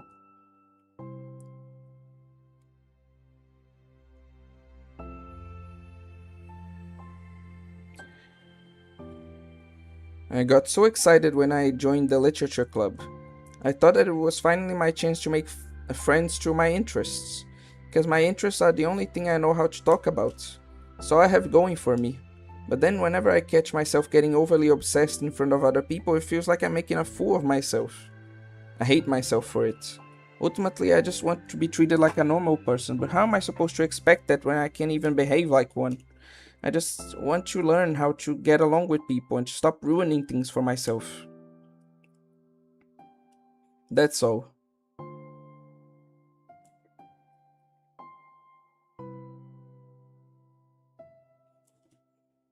Yuri finishes her thoughts, feeling more steady after having gotten them out. Sayori, who can feel Yuri's breath rise and fall from beneath her arms, realizes that as well. Thank you for helping me understand you a little better. You know, you were so great at helping me while we were reading.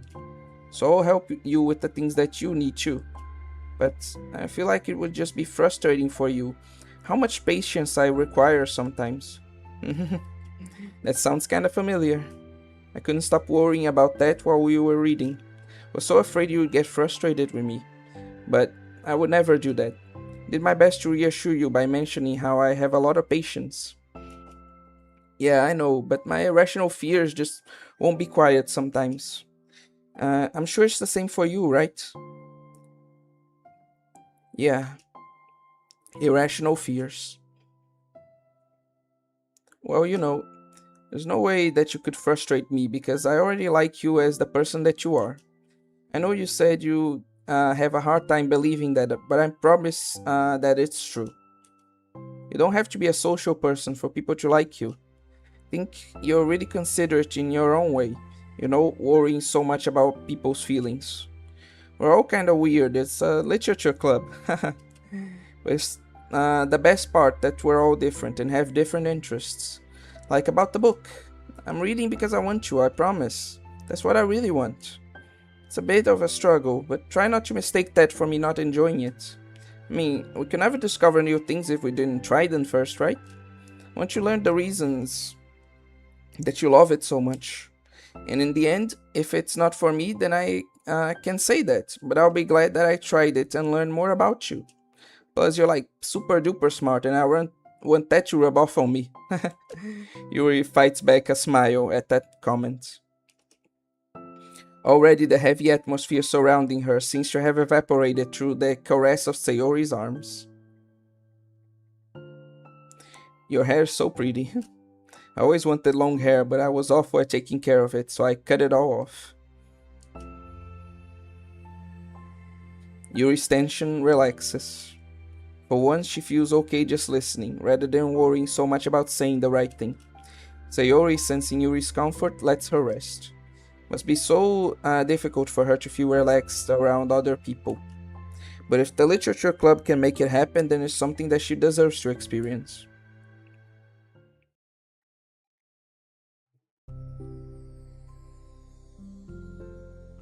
Well then, based on my understanding of your feelings, I suppose I wouldn't mind if we were to continue reading.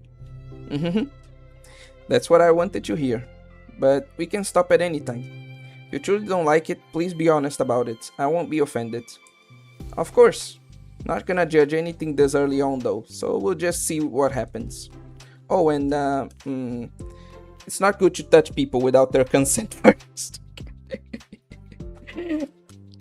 Oh no, I'm so sorry. I didn't mean to make you uncomfortable.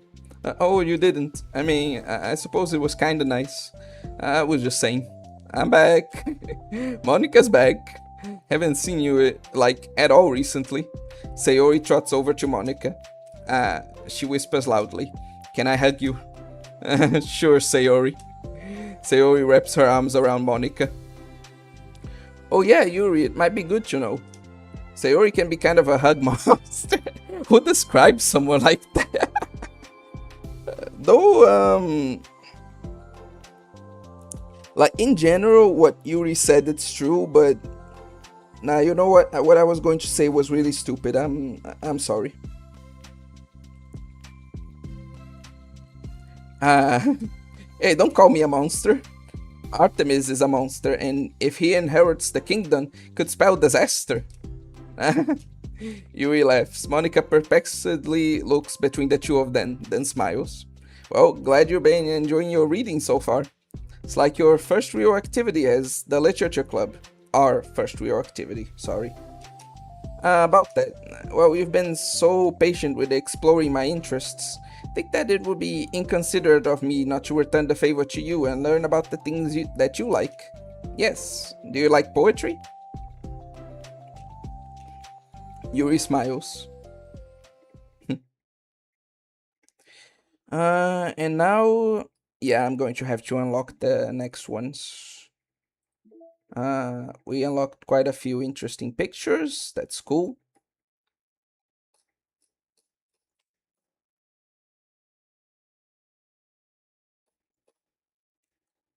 What else? What else? Did we unlock anything else? No. The music. We had a few new ones, but I'm not going to play any of them. So yeah.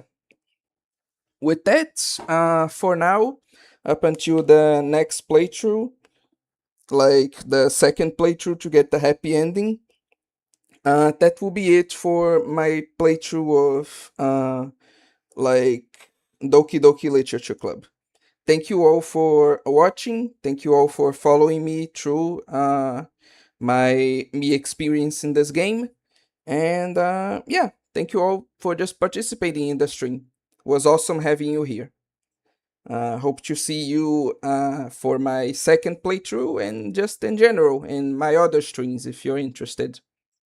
Uh, I'll be starting a new visual novel soon, so hopefully that will be interesting to all of you.